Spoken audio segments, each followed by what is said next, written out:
يا نبي سلام عليك، يا رسول سلام عليك، يا حبيب سلام عليك، صلوات. أعوذ بالله السميع العليم من الشيطان الرجيم.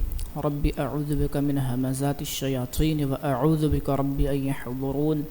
بسم الله الرحمن الرحيم. ألا إن أولياء الله لا خوف عليهم ولا هم يحزنون الذين آمنوا وكانوا يتقون. اللہ رب العزت نے بنی نوع انسانی اور مخلوق جب بنائی تو مخلوق کی راستگی اور ان کو راہ دکھانے کے لیے اپنے پیغمبر اور اپنے رسول اور انبیاء کرام کو اس دنیا میں مبعوث فرمایا، اور انبیاء کرام نے اللہ تعالیٰ کی وحدانیت اور اپنی رسالت کا چرچا دنیا بھر کے کونے کونے میں فرمایا، اور دین اسلام کا نور دنیا اور جہان میں ہر جگہ پہنچا کر اپنا فریضہ ادا فرمایا۔ انبیاء کرام رسولان اعظام علیہ الصلاۃ والسلام کے بعد صحابہ کرام اور اہل بیت اطہار نے یہ فریضہ انجام دیا۔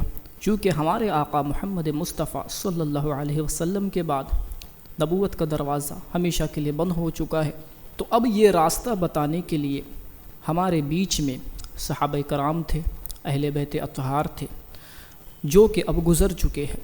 اب صرف ایک جماعت ایسی ہے اللہ تعالیٰ نے چھوڑی ہے، جس کا ذکر حدیث پاک میں ہمیں ملتا ہے کہ میں تم پہ دو بھاری چیزیں چھوڑے جا رہا ہوں، ایک تو قرآن کریم، دوسرا میری اہل بیت اور میری عطرت۔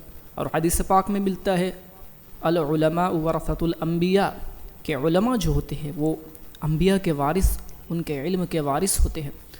تو انبیاء کرام کے بعد اولیاء کرام یہ فریضہ انجام دیتے ہیں اور دنیا اور جہان والوں کو اللہ تعالیٰ کی وحدانیت کا پیغام اور اسلام کا پیغام پہنچاتے ہیں۔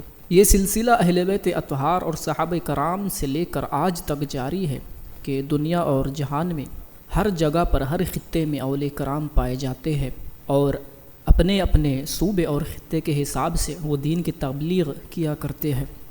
جیسا کہ سورۃ الفاتحہ میں اللہ تعالیٰ فرماتا ہے کہ مجھ سے اس طرح دعا مانگو کہ اہدنا الصراط المستقیم صراط الذین انعمت علیہم، کہ اللہ ہمیں سیدھے راستے پر چلا، اور راستہ وہ جن لوگوں پر تو نے اپنا انعام فرمایا ہے۔ تو انعام اللہ نے کن لوگوں پر فرمایا ہے؟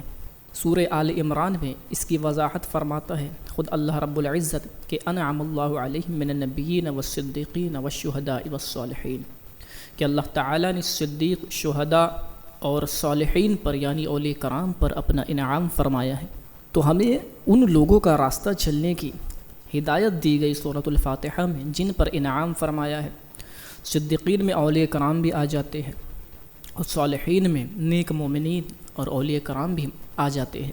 تو اب ہر زمانے میں چونکہ اولیاء کرام موجود ہوتے ہیں، اور حدیث پاک کے مفہوم کے مطابق 350 سے زیادہ اولیاء کرام کم و بیش جو ہر وقت میں موجود ہوتے ہیں، تو ہمیں چاہیے کہ ان کو ڈھونڈ کر ان کی اتباع کریں، اور جو گزر چکے ہیں ان کی کتابیں، ان کے آثار کو پڑھ کر ان پر عمل کیا جائے۔ خاص کر صوبہ ہندوستان اور پاکستان میں اولیاء کرام کی اس قدر فیوز و برکات، اولیاء کرام کی اس قدر اس خطے میں پڑی ہے کہ ہر جگہ جہاں نظر جاتی ہے وہاں اولیاء کرام کے مزارات اور درگاہیں نظر آتی ہے۔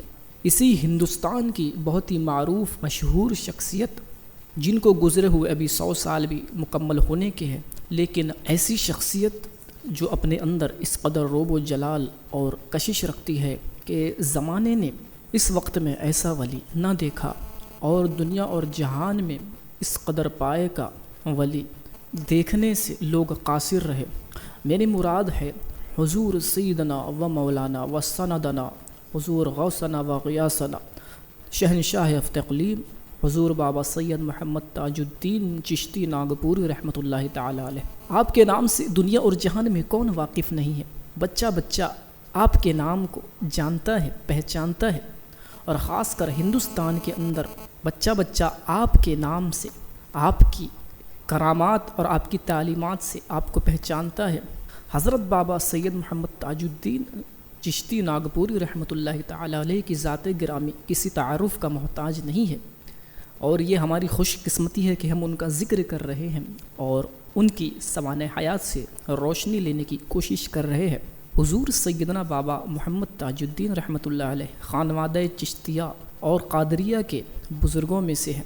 آپ چشتی بھی ہیں اور قادری بھی ہیں، اور آپ کا سلسلہ نسب جو ہے، آپ کے خاندان کا سلسلہ امام حسن عسکری سے ملتا ہے، تو آپ حسینی سادات میں سے ہیں۔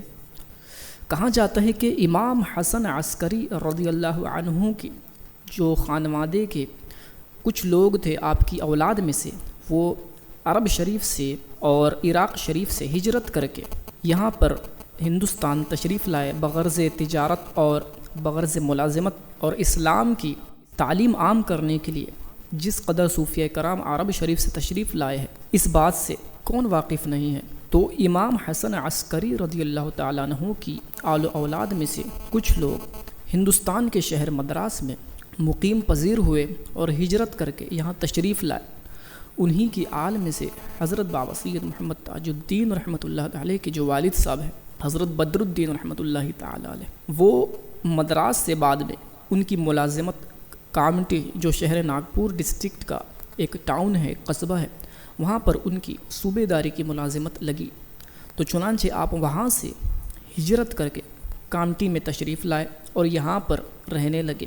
حضرت بابا تاج الدین رحمۃ اللہ علیہ کے والد صاحب خواجہ بدر الدین رحمۃ اللہ تعالیٰ علیہ چونکہ صوبے دار تھے فوج کے اندر، اور یہ بڑا مقام ہوتا تھا اس وقت کے اندر، تو آپ کے والد صاحب کی فائنینشیل کنڈیشن اور اکنامیکل پاور بہت اچھی تھی، چونکہ آپ صوبے دار تھے اور یہ بڑا مقام ہوا کرتا تھا۔ تو حضرت بابا تاج الدین کا جو فیملی بیک گراؤنڈ ہے، یہ اچھے خاندان کا ہے، سادات اکرام ہیں، اور اکنامک طور پر بھی فائنینشیل طور پر بھی یہ بڑے پاورفل ہے۔ آپ کے نانا جان جو شیخ میرا رحمۃ اللہ تعالیٰ علیہ، وہ بٹالین نمبر 32 کے اندر وہ بھی صوبے دار تھے۔ تو اس سے پتہ چلتا ہے کہ آپ کا فیملی بیک گراؤنڈ جو تھا وہ بہت اچھا تھا اور بڑی پوسٹ پر یہ لوگ فائز تھے۔ تو اب دیکھتے ہیں حضرت بابا سید محمد تاج الدین رحمۃ اللہ علیہ، ان کی پیدائش کس طرح ہوئی اور کہاں پر ہوئی۔ حضرت بابا سید محمد تاج الدین چشتی رحمۃ اللہ تعالیٰ علیہ کی پیدائش 5 رجب المرجب سن 1283 ہجری 1283 ہجری بمطابق 27 جنوری 1861 یا 1862 بمقام گورا بازار کامٹی میں آپ کی ولادت ہوئی۔ مختلف روایات میں تاریخ مختلف ملتی ہے، لیکن زیادہ تر لوگوں کا اسی تاریخ پر اعتبار ہے۔ کہا جاتا ہے کہ جب آپ کی پیدائش ہوئی اور آپ رحم مادر سے باہر تشریف لائے تو عام بچوں کی طرح آپ روئے نہیں، تو لوگوں نے یہ سمجھا کہ بچہ جو ہے وہ مردہ پیدا ہوا ہے، چونکہ اس سے پہلے آپ کی والدہ ماجدہ کے ساتھ یہ واقعہ ہو چکا تھا کہ آپ کی ولادت کے وقت بھی آپ اسی طرح پیدا ہوئی تھی اور روئی نہیں تھی۔ تو آپ کی نانی جان نے تانبے کا سکہ گرم کر کے آپ کی پیشانی پر لگایا اور اسے داغا، تو آپ رحمۃ اللہ علیہ نے فوراً آنکھیں کھول دی۔ یہ جو داغ تھا آخری عمر تک آپ کی پیشانی مبارک پر رہے۔ آپ کی ولادت کے 1 سال بعد ہی آپ کے والد محترم جناب سید بدر الدین رحمۃ اللہ علیہ صاحب اس دنیا فانی سے رحلت فرما گئے اور آپ کا انتقال ہو گیا۔ والد ماجد کے وصال کے بعد آپ کی ساری ذمہ داری آپ کی امی جان حضرت مریم بی صاحبہ و دیگر رشتہ داروں نے اٹھائی۔ والدہ ماجدہ نے انتہائی توجہ سے اپنے اس لاڈلے کی نگہداشت کی۔ جب آپ رحمۃ اللہ علیہ کی عمر مبارک 6 برس ہوئی تو آپ کو مدرسے میں داخل کرا دیا گیا۔ آپ کے ماموں جان مرحوم شیخ عبد الرحمن صاحب نے آپ کو داخل مدرسہ کرا دیا۔ آپ نے مروج علوم میں خصوصیت سے اس زمانے میں جو عربی، فارسی، اردو اور انگریزی چلا کرتی تھی اس میں دسترس حاصل کی۔ تو جب آپ کی عمر 9 برس ہوئی تو والدہ ماجدہ بھی مالک حقیقی سے جا ملی۔ تو جب اتنی کم عمری میں ماں باپ کا سایہ اگر سر سے اٹھ جاتا ہے تو پھر بعد میں جو بچے کی نگہداشت ہوتی ہے پھر یا تو رشتہ داروں پر ہوتی ہے یا تو قریبی جو خونی رشتہ دار ہیں ان پر ہوتی ہے۔ تو اس کے بعد آپ کا جو معمول تھا وہ تبدیل ہو گیا۔ آپ کسی سے بات نہیں کرتے تھے، دوسرے بچوں کے ساتھ کھیلا نہیں کرتے تھے۔ اس کے بعد آپ کی نانی جان محترمہ ساجدہ بیگم نے آپ کی پرورش کی اور آپ ننہال میں ہی پلنے بڑھنے لگے۔ ایک واقعہ بڑا مشہور ہے کہ جب پہلے دن آپ کو مدرسے میں لے جایا گیا تو وہاں سے ایک صاحب کشف بزرگ حضرت عبداللہ شاہ نوشاہی رحمۃ اللہ علیہ گزرے اور استاد کو فرمایا، یہ پڑھائے ہوئے کو کیوں پڑھاتے ہو؟ یعنی یہ لڑکا تو پہلے سے پڑھا ہوا آیا ہے اس کو کیوں پڑھاتے ہو؟ تو اس سے ہی پتہ چلتا ہے کہ آپ شکم مادر سے پڑھے لکھے پیدا ہوئے ہیں اور مادرزاد ولی ہے۔ بعض اوقات آپ خود سے کہہ اٹھتے تھے کہ کیوں جی بہن میں چراغ دین ہوں نا، تو بہن کہتی تھی بے شک آپ چراغ دین ہیں، اللہ آپ کو چراغ دین بنائے۔ جب آپ کی 13 سال کی عمر ہوئی تو اس وقت آپ کی پڑھائی اور مروجہ علوم سے فراغت حاصل ہو چکی تھی۔ اب آپ کا من اس دنیا فانی میں بالکل نہیں لگتا تھا، آپ کا من بالکل اللہ تعالیٰ کی معرفت اور اللہ تعالیٰ کے قرب کی طرف لگا ہوا تھا۔ بچپن ہی سے آپ اس کے اہل تھے۔ اور ایک واقعہ بھی ملتا ہے کہ حضرت عبداللہ شاہ نوشاہی رحمۃ اللہ علیہ نے اپنا جھوٹا پانی یا اپنا جھوٹا چوہارا آپ کو دیا، تو اس کو کھانے کے بعد آپ کی کیفیت بالکل بدل گئی اور آپ دنیا سے بے رغبت ہو گئے۔ 13 سال کی عمر میں آپ نے بستر کے گھنے جنگلوں کا رخ کیا۔ یہ جنگل انڈیا کی اسٹیٹ چھتیس گڑھ میں پڑتے ہیں، تو آپ اتنی کم عمری میں اس جنگل میں ریاضت و عبادت کے لیے نکل گئے۔ یہ ایک بامقصد سفر تھا، اس سفر کا کسی کو کچھ پتہ نہیں تھا۔ بغیر بتائے گھر والوں کو آپ گھر سے نکل گئے۔ جب آپ بستر روانہ ہوئے تو گھر والوں نے آپ کی غیر حاضری سے پریشان ہوئے اور آپ کی تلاش میں سرگردہ رہنے لگے۔ اس بیچ میں آپ کے نانا جان، جنہیں آپ سے بے انتہا محبت تھی، آپ کی جدائی برداشت نہ کر سکے اور بالآخر خالق حقیقی سے جا ملے۔ بستر کے جنگلوں میں آپ ریاضت میں منہمک رہنے لگے۔ درخت پر چڑھ کر آپ صلاۃ المعکوس، جو الٹا لٹک کر نماز پڑھی جاتی ہے، وہ ادا کرتے تھے۔ یہ نماز نفس کو مارنے کے لیے اور روحانیت میں ترقی حاصل کرنے کے لیے بڑی مجرب ہوتی ہے، اور کئی اولیاء کرام جیسے بابا فرید الدین مسعود گنج شکر رحمۃ اللہ علیہ یہ نماز ادا کیا کرتے تھے۔ اس جنگل کے اندر بڑے خطرناک جادوگروں کا ڈیرا تھا، جادوگری ان کا پیشہ تھا۔ حضرت کی وہاں موجودگی سے ان کا جادو فیل ہو گیا اور جادو کارآمد نہ ہونے لگا اور کسی پر جادو کا اثر نہ ہوتا تھا۔ وہ لوگ بہت پریشان ہوئے۔ پھر وہ لوگ اس کی وجہ تلاش کرنے میں جٹ گئے۔ جادوگروں کے سردار نے انہیں آگاہ کیا کہ جب سے یہ فقیر اس جنگل میں آیا ہے نا، تب سے ہمارا جادو فیل ہونے لگ گیا ہے۔ ایک روز جنگل کے جادوگر وہاں جمع ہوئے جہاں بابا حضور رحمۃ اللہ علیہ ریاضت میں مصروف رہا کرتے تھے، اور دیکھا کہ ایک بزرگ عبادت میں مصروف ہے اور سارے جادوگر مل کر آپ پر جادو آزمانے لگے مگر ناکام ہو گئے۔ وہ لوگ سمجھ نہیں سکے کہ کتنی بڑی غلطی کر رہے ہیں۔ جب جادو کا اثر ان پر الٹا ہونے لگا تو وہ سمجھ گئے، کیونکہ کوئی اپاہج ہو گیا، کوئی اندھا ہو گیا، کوئی لنگڑا لولا ہو گیا۔ جادوگر سمجھ گئے کہ اب ان کا جادو بے اثر ہو گیا۔ جادوگروں نے سوچا کہ اب معافی مانگے بغیر کوئی چارہ نہیں ہے۔ پھر وہ اپنے قبیلے سمیت بابا حضور سے معافی مانگنے پہنچے۔ جب بادشاہ نے جادوگروں کے دیکھا کہ بابا حضور ریاضت کی حالت میں ہیں، تو اس نے 2 آدمیوں کو وہاں تعینات کر دیا کہ جب بابا حضور درخت سے نیچے تشریف لائے تو اسے آگاہ کر دیا جائے کہ سب حضور سے معافی مانگے۔ لیکن بابا حضور عبادت میں مصروف رہے اور یہ لوگ انہی کو دیکھتے رہے۔ جب اتنے عرصے بعد حضرت جب نیچے وہ تشریف لائے تو قبیلے کے سردار کو خبر کی گئی۔ وہ اپنے ساتھیوں کے ساتھ وہاں حاضر ہوا اور سب گڑ گڑا کر معافی طلب ہو اور سب گڑ گڑا کر معافی مانگنے لگے۔ بابا حضور نے انہیں معاف فرما دیا۔ بابا حضور نے انہیں سیدھے راستے کا سبق سکھایا اور وہ آپ رحمۃ اللہ علیہ کے دست حق پرست پر بیعت ہوئے اور کلمہ توحید پڑھا۔ بابا حضور نے مزید 2 سال تک اس جنگل میں قیام فرمایا اور اس قبیلے کو راہ راست پر لے آئے۔ اس جنگل میں لوگوں نے بابا حضور رحمۃ اللہ علیہ کو شیر پر سواری کرتے ہوئے دیکھا اور حیران رہ گئے۔ اس کے بعد حضرت بابا تاج الدین رحمۃ اللہ علیہ نے اس قبیلے کو دین حق کی روشنی سے منور فرما کر خود واپس کامٹی کا رخ کرنے لگے۔ اس وقت بابا حضور کی عمر تقریباً 17 سال کی ہو چکی تھی۔ آپ جب اپنے گھر تشریف لائے تو آپ کے نانا جان کا انتقال ہو چکا تھا۔ لوگ آپ کو دیکھ کر بہت خوش ہوئے، لیکن وہاں کے حالات بہت بدل چکے تھے۔ کامٹی سے متصل کنہان ندی جس میں سیلاب آیا تھا اور آپ کے مامو جان کا کلک اثاثہ جس میں بہہ گیا تھا، دونوں کے آپسی مشورے سے دونوں ملازمت کے لیے فوج میں بھرتی ہو گئے۔ اور چونکہ بابا جان کی ہائٹ اور آپ کا سینہ وغیرہ بہت چوڑا تھا اور آپ کی قامت بھی زیادہ تھی، اس لیے آپ کو آسانی سے فوج میں ملازمت مل گئی۔ اس طرح بابا حضور نے سن 1881 میں ناگپور میں ریجیمنٹ نمبر 8 میں نائک کا عہدہ سنبھالا۔ اتفاق سے مدراسی پلٹن میں داخلہ ملا۔ اس وقت آپ کی عمر 18 برس تھی۔ بابا حضور نے فوج میں رہ کر وہاں کے انگریز افسروں تک کو قرآن پاک کی اور اسلام کی تعلیم دی، اور کئی لوگوں نے آپ کے دست حق پرست پر کلمہ توحید پڑھ کر اسلام میں داخل ہوئے۔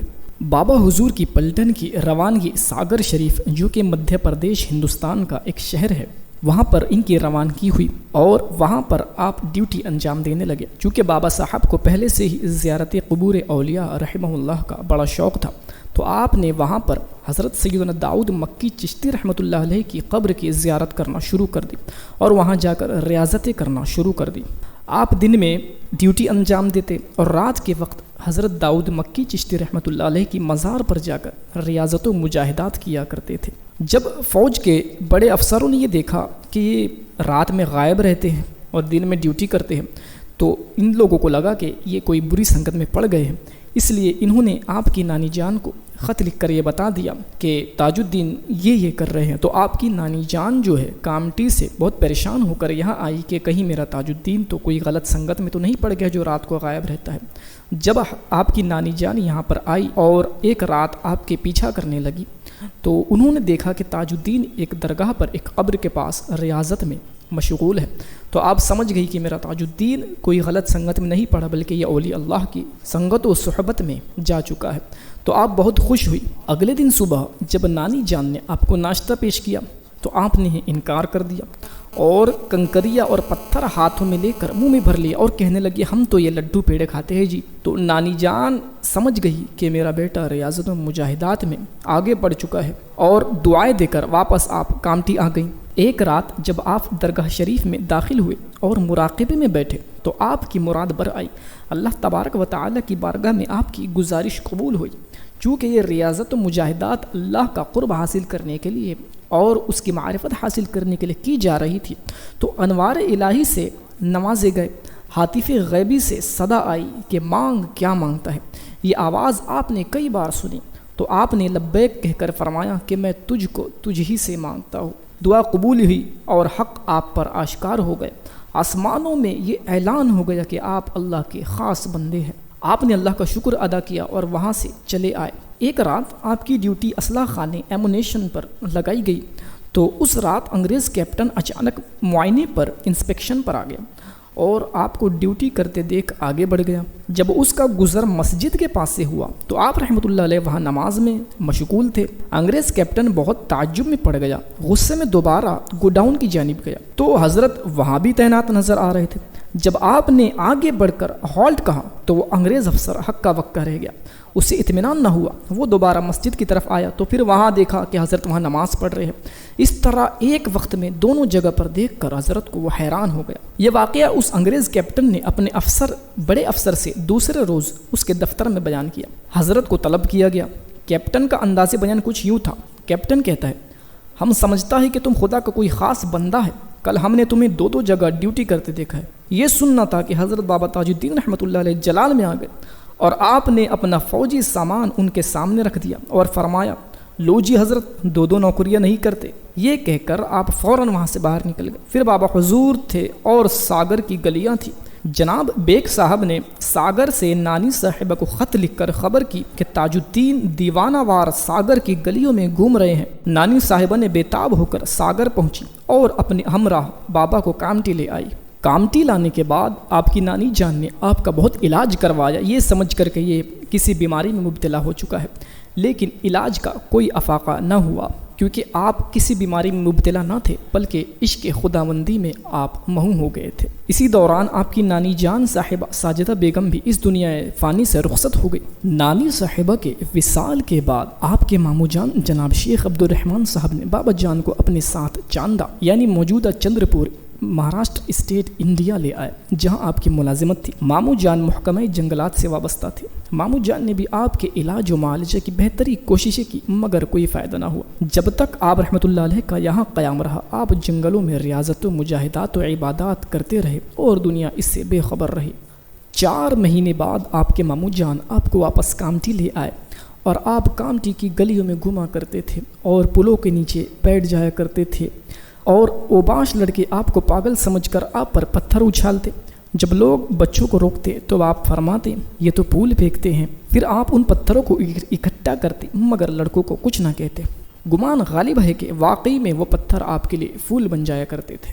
آپ کی حالات زندگی سے پتہ چلتا ہے کہ کوئی اتنے بڑے مقام پر یوں ہی نہیں پہنچ جاتا۔ ہزاروں مشقتوں اور ریاضتوں مجاہدات و عبادات کے بعد جب اللہ تعالیٰ اپنا فضل و کرم فرماتا ہے تب جا کر یہ مقام کسی کو ملتا ہے۔ اب یوں ہوا کہ بے تحاشا آپ سے کرامتوں کا ظہور ہونے لگا اور لوگ آپ کو دھیرے دھیرے پہچاننے لگے کہ یہ کوئی مجنون نہیں بلکہ یہ اللہ کا ولی اور بزرگ ہے۔ کامٹی میں ہی آپ رحمۃ اللہ علیہ ایک شخص کے گھر پہنچے اور اس سے فرمایا کہ کھانا لا کر دے۔ اس نے کہا کہ کھانا تو ختم ہو چکا ہے۔ آپ نے فرمایا کھانا تو صندوق میں رکھا ہے۔ اس شخص نے جا کر صندوق دیکھا تو کھانا وہی صندوق میں رکھا ہوا تھا۔ اس نے فوراً کھلانا شروع کر دیا اور حیرت سے آپ کو دیکھتا رہا اور آپ کا مداح ہو گیا۔ کامٹی میں ہی ایک روز حضور رحمۃ اللہ علیہ گشت پر تھے کہ ایک سنار کے گھر پہنچے اور اس سے کہا کہ فوراً یہ گھر خالی کر دے۔ تو وہ جو سنار سمجھا کہ ضرور یہ کوئی پہنچے ہوئے بزرگ معلوم ہوتے ہیں، اس نے آپ کی بات پر عمل کرتے ہوئے اپنا گھر خالی کر دیا۔ اسی رات اس کے گھر میں آگ لگ گئی اور سارا اثاثہ جل کر خاک ہو گیا، مگر کوئی جان کا نقصان نہ ہوا۔ بابا جان کی یہ پیشن گوئی کرامت سے کم نہ تھی۔ اس روز کے بعد سے وہ سنار اور اس کے اہل و عیال حضور کے انتہائی گرویدہ اور معتقد ہو گئے۔ اسی طرح حضور کا چرچا تمام کامٹی شہر میں ہونے لگا۔ کامٹی میں ہی مسٹر آسٹن نامی ایک انگریز تھا۔ یہ صاحب لیفٹیننٹ کے عہدے پر فائز تھے۔ ان صاحب کا اکلوتا فرزند ایک پیر سے تقریباً معذور ہو چکا تھا۔ بہت علاج کروایا مگر کوئی فائدہ نہ ہوا۔ بالا آخر لڑکے کی ماں نے حضور بابا تاج الدین رحمۃ اللہ علیہ کی خدمت میں حاضری دی اور لڑکے کا سارا قصہ سنایا۔ حضور نے اس لڑکے کے پیر پر اپنا ہاتھ مبارک پھیرا اور اس کی ماں سے فرمایا اچھا ہو جائے گا۔ چند دنوں میں وہ لڑکا بالکل ٹھیک ہو گیا۔ جب انگریز افسر کو معلوم ہوا کہ اس کا لڑکا بابا جان کی دعا سے فیض یاب ہوا ہے تو حضور کی خدمت میں انتہائی ادب سے حاضر ہوا اور عقیدت سے قدم بوس ہوا۔ خدمت خلق کا یہ جذبہ حضور کے عمدہ ترین خصائص میں سے۔ حضور یہ نہیں دیکھتے بابا تاج الدین کہ وہ انگریز ہے، وہ ہندو ہے، جس کی بھی مدد آپ کر سکتے تھے آپ نے بالکل کی۔ اب یوں ہونے لگا کہ آپ کے ارد گرد آپ کے مداحوں کا، آپ کے عقیدت مندوں کا ہجوم سا رہنے لگا۔ آپ لوگوں سے پریشان ہو گئے اور کامٹی سے آپ پاگل خانہ شریف تشریف لے آئے اور فرمایا ہم پاگل جھوپڑی چلے جائیں گے۔ ایک روز کامٹی ہی میں ایسا واقعہ ہو گیا کہ کینٹونمنٹ مجسٹریٹ نے آپ کو پاگل خانے بھیج دیا۔ اس طرح آپ کی بات سچ ثابت ہوئی اور آپ نے جو کہا تھا کہ ہم پاگل جھوپڑی چلے جائیں گے، آپ پاگل خانے میں قید کر دیے گئے۔ 26 اگست 1892 1892 وہ تاریخ ہے جب بابا جان رحمۃ اللہ علیہ نے شفا خانہ یعنی اسائلم میں قدم رنجا فرمایا۔ اس وقت آپ رحمۃ اللہ علیہ کی عمر مبارک 31 سال 31 ایئرز تھی۔ یہاں آپ کا قیام 16 برس رہا۔ اس 16 سالہ دوران قیام میں آپ نے زبردست عبادت اور ریاضت اور خدمت خلق کے فرائض انجام دیے۔ بے شمار واقعات اور کرامات اس مقام مقدسہ سے منسلک ہے۔ یہی وجہ ہے کہ انگریزوں کے دور حکومت میں بھی بڑے بڑے نامی گرامی لوگ آپ رحمۃ اللہ علیہ کے تابعدار نظر آتے ہیں۔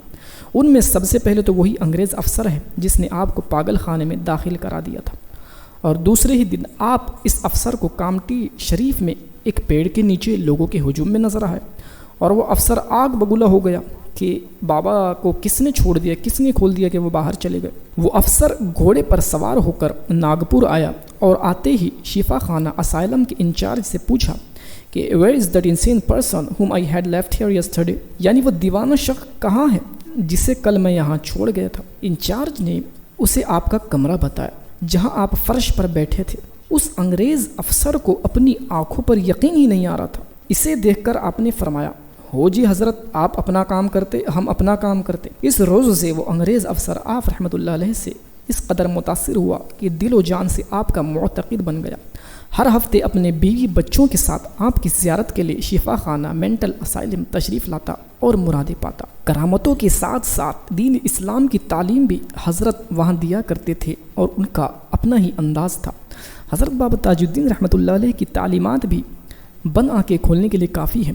1893 میں جب کہ آپ کا قیام اسائلم میں تھا، ایک روز آپ فرمانے لگے کہ کلام اللہ میں یا ایھا الذین آمنوا کے ساتھ وعملوا الصالحات بھی آپ پاؤ گے۔ اس سے واضح ہے کہ قرآن کریم تم سے ایمان کے ساتھ ساتھ عمل کا بھی مطالبہ کرتا ہے۔ یہ تلقین دینی اسے ہی زیبا ہے جو اس کا عامل ہو۔ مطلب یہ کہ صرف ایمان لا لینا اور نیک کام نہ کرنا، گناہ میں پڑے رہنا یہ کافی نہیں ہے، بلکہ اچھے عمل کرنا بھی ضروری ہے۔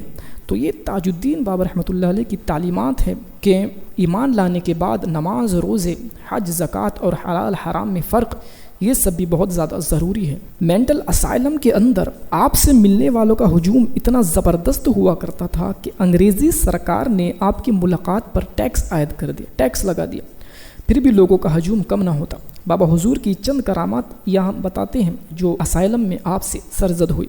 جب ہر رات تمام مریضوں کو مقفل کیا جاتا یعنی لاک کیا جاتا، اسی طرح حضور کے کمرے کو بھی لاک کر دیا جاتا۔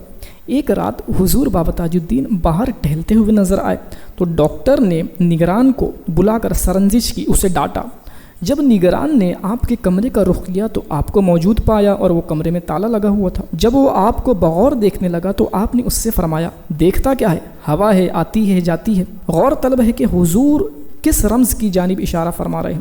اس واقعے سے یہ بات پایہ ثبوت تک پہنچ جاتی ہے کہ یہ اولیاء کرام ایک وقت میں کئی مقامات پر موجود ہو سکتے ہیں۔ اسے صوفیہ کی زبان میں طیء الارض کہتے ہیں، یعنی ایک وقت میں زمین کے کئی حصوں میں موجود ہونا، یہ طیء الارض کہلاتا ہے۔ اور یہ خاص کرامت حضرت بابا تاج الدین کو حاصل تھی۔ ایک روز پاگل خانے سے ایک پاگل جو ہے وہ غائب ہو گیا۔ ڈاکٹر صاحب بہت پریشان ہو گئے کہ اپنے سینئرز کو کیا جواب دوں گا۔ ڈاکٹر صاحب جب نگران پر برہم ہوئے، اسے ڈانٹنے لگے، تب وہی بابا حضور رحمۃ اللہ علیہ تشریف لے آئے۔ فرمانے لگے، گھبراتا کیوں ہے؟ کل آ جاوے گا۔ چنانچہ اگلی صبح وہ مریض جو بھاگ گیا تھا وہ پھاٹک کے سامنے خود آ پہنچا۔ جب ڈاکٹر صاحب نے اس سے دریافت کیا تو کہنے لگا کہ اپنے وطن میں چلے گیا تھا۔ تو اس سے پوچھا گیا تو واپس کیوں آ گیا؟ تو کہنے لگا راستے میں تاج الدین بھائی ملے تھے اور 2 تھپڑ مار کر یہاں لے آئے۔ یہ واقعہ بھی آپ کی کرامت کا جیتا جاگتا ثبوت ہے کہ طیء الارض جو کرامت ہے وہ آپ کے اندر بلا شبہ موجود تھی۔ چونکہ اب اسائلم کے بڑے بڑے ڈاکٹرز اور بڑے بڑے فوج کے آفیسرز آپ کے ماننے والے ہو گئے تھے اور انگریز فوج اور انگریز سپاہی آپ کے ماننے والے ہو گئے تھے، تو آپ کا شہرہ دنیا جہان میں ہونے لگا اور لوگ دور دور سے آپ سے ملنے اسائلم کے اندر آتے رہے۔ ایک روز ڈاکٹر عبد المجید جو وہاں کے بڑے ڈاکٹر تھے اسائلم کے، حضور کے روبرو عرض کرنے لگے کہ مجھے ممبئی جانا ہے۔ حضور نے اجازت نہ دی۔ آپ نے فرمایا جانا ٹھیک نہیں ہے، راستے پر خطرہ ہے، مگر ڈاکٹر صاحب ضد کرنے لگے۔ بالا آخر بابا جان نے درخت کا ایک پتا توڑ کر انہیں دیا کہ اسے اپنے ساتھ رکھو۔ جب ڈاکٹر صاحب بھساول میں اترے تو ریل کی پٹریاں پار کرتے وقت اچانک گر پڑے اور ریل کا انجن تیز رفتار سے ان کے قریب آ کر رک گیا تو یہ جناب گھبرا گئے، حواس فاختہ ہو گئے۔ انجن ڈرائیور حیرت میں تھا کہ بغیر بریک دبائے انجن رکا کیسے۔ ڈاکٹر صاحب نے جب بابا جان کی بات بیان کی اور جیب سے پتہ نکال کر بتایا تو سب حیرت میں رہ گئے۔ اس کا نتیجہ یہ ہوا کہ لوگ دور دراز کے لوگ آپ کے معتقد ہو گئے اور دیدار کے خواہش مند ہوئے۔ اس طرح آپ کا چرچا ناگپور کے باہر بھی ہونے لگا۔ ایک منشی صاحب مرحوم، ان کے جو فرزند تھے فخر الدین، جو کہ تقریباً 4 ماہ سے بستر علالت پر یعنی بیماری میں تھے اور تندرستی کے کوئی آثار نظر نہیں آ رہے تھے، دعا کے لیے حضرت کی بارگاہ میں آئے۔ کامٹی سے پاگل خانہ شریف پہنچے۔ حضور نے منشی صاحب کو دیکھتے ہی فرمایا، کس کے لیے دعا کرائیں؟ وہ تو دنیا سے جا چکا۔ یہی خیال منشی صاحب کے دل میں گزشتہ شب کو آیا تھا۔ حضور نے وہیں پر صبر کی تلقین کی، اسی طرح لوگوں کو آگاہ کرتے، کبھی کسی کو اگربتی جلانے کا اشارہ کرتے، کبھی کسی کو فاتحہ پڑھنے کہتے، کسی کو سیاہ پتھر دیتے یا پھر سورہ یاسین وغیرہ پڑھنے کے لیے کہتے اور صبر کی تلقین کرتے۔ جب منشی صاحب گھر واپس ہوئے تو راستے میں ہی آپ کو یہ خبر ملی کہ آپ کا بیٹا جو ہے وہ فوت ہو چکا ہے۔ یہی منشی صاحب کے ایک دوست جناب عبد الرحمن صاحب جو امریڈ کے یعنی جو ناگپور کے پاس امریڈ ٹاؤن ہے وہیں کے رہنے والے تھے، ان کے مطابق ایک بزرگ بیت اللہ شریف حج کرنے کے لیے تشریف لے گئے۔ انہوں نے حضور بابا جان رحمۃ اللہ علیہ کو جبل عرفات پر دیکھا اور آپ کے چہرے انور سے اندازہ لگایا کہ یہ کوئی بزرگ معلوم ہوتے ہیں، ان سے ملاقات کی جائے۔ لہٰذا ان صاحب نے حضور سے عرفات پر شرف ملاقات حاصل کیا۔ آپ سے پوچھنے پر آپ کو معلوم ہوا کہ آپ ہند کے یعنی ہندوستان کے رہنے والے ہیں۔ حضور کا نام و پتہ معلوم ان حاجی صاحب نے کیا۔ زیارت حرمین شریفین کے بعد وہ بزرگ باشتیاق دارالاولیاء ناگپور پہنچے اور آپ سے شرف ملاقات حاصل کیا۔ ادھر حضور نے وہاں موجود لوگوں کو حاجی صاحب کے آنے کی خبر پہلے سے ہی دے دی تھی۔ یہ اولیاء کرام کی دور اندیشی ہوتی ہے اور اللہ کے نور سے وہ دیکھتا ہے تو پہلے ہی بتا دیتا ہے کہ کیا ہونے والا ہے۔ حاجی صاحب نے جیسے ہی حضرت کو دیکھا اسی حلیے میں پایا جس طرح وہ عرفات میں موجود تھے اور بہت خوش دلی سے ملے۔ اب حاجی صاحب کے دل میں خیال آیا کہ یہاں ہوتے ہوئے حضرت جبل عرفات پر کیسے پہنچے۔ کیونکہ خادموں نے عرض کر دی تھی کہ اتنے دنوں سے بابا جان تو یہیں پر موجود ہے اور یہاں سے کہیں بھی نہیں گئے۔ یہ خیال حاجی صاحب کو آنا ہی تھا کہ بابا جان نے ایک دم اپنی انگشت شہادت حاجی صاحب کی دونوں آنکھوں پر رکھ دی اور حاجی صاحب کی آنکھوں کا سارا منظر بدل گیا اور حاجی صاحب دیکھتے ہیں کہ وہ عرفات میں موجود ہے۔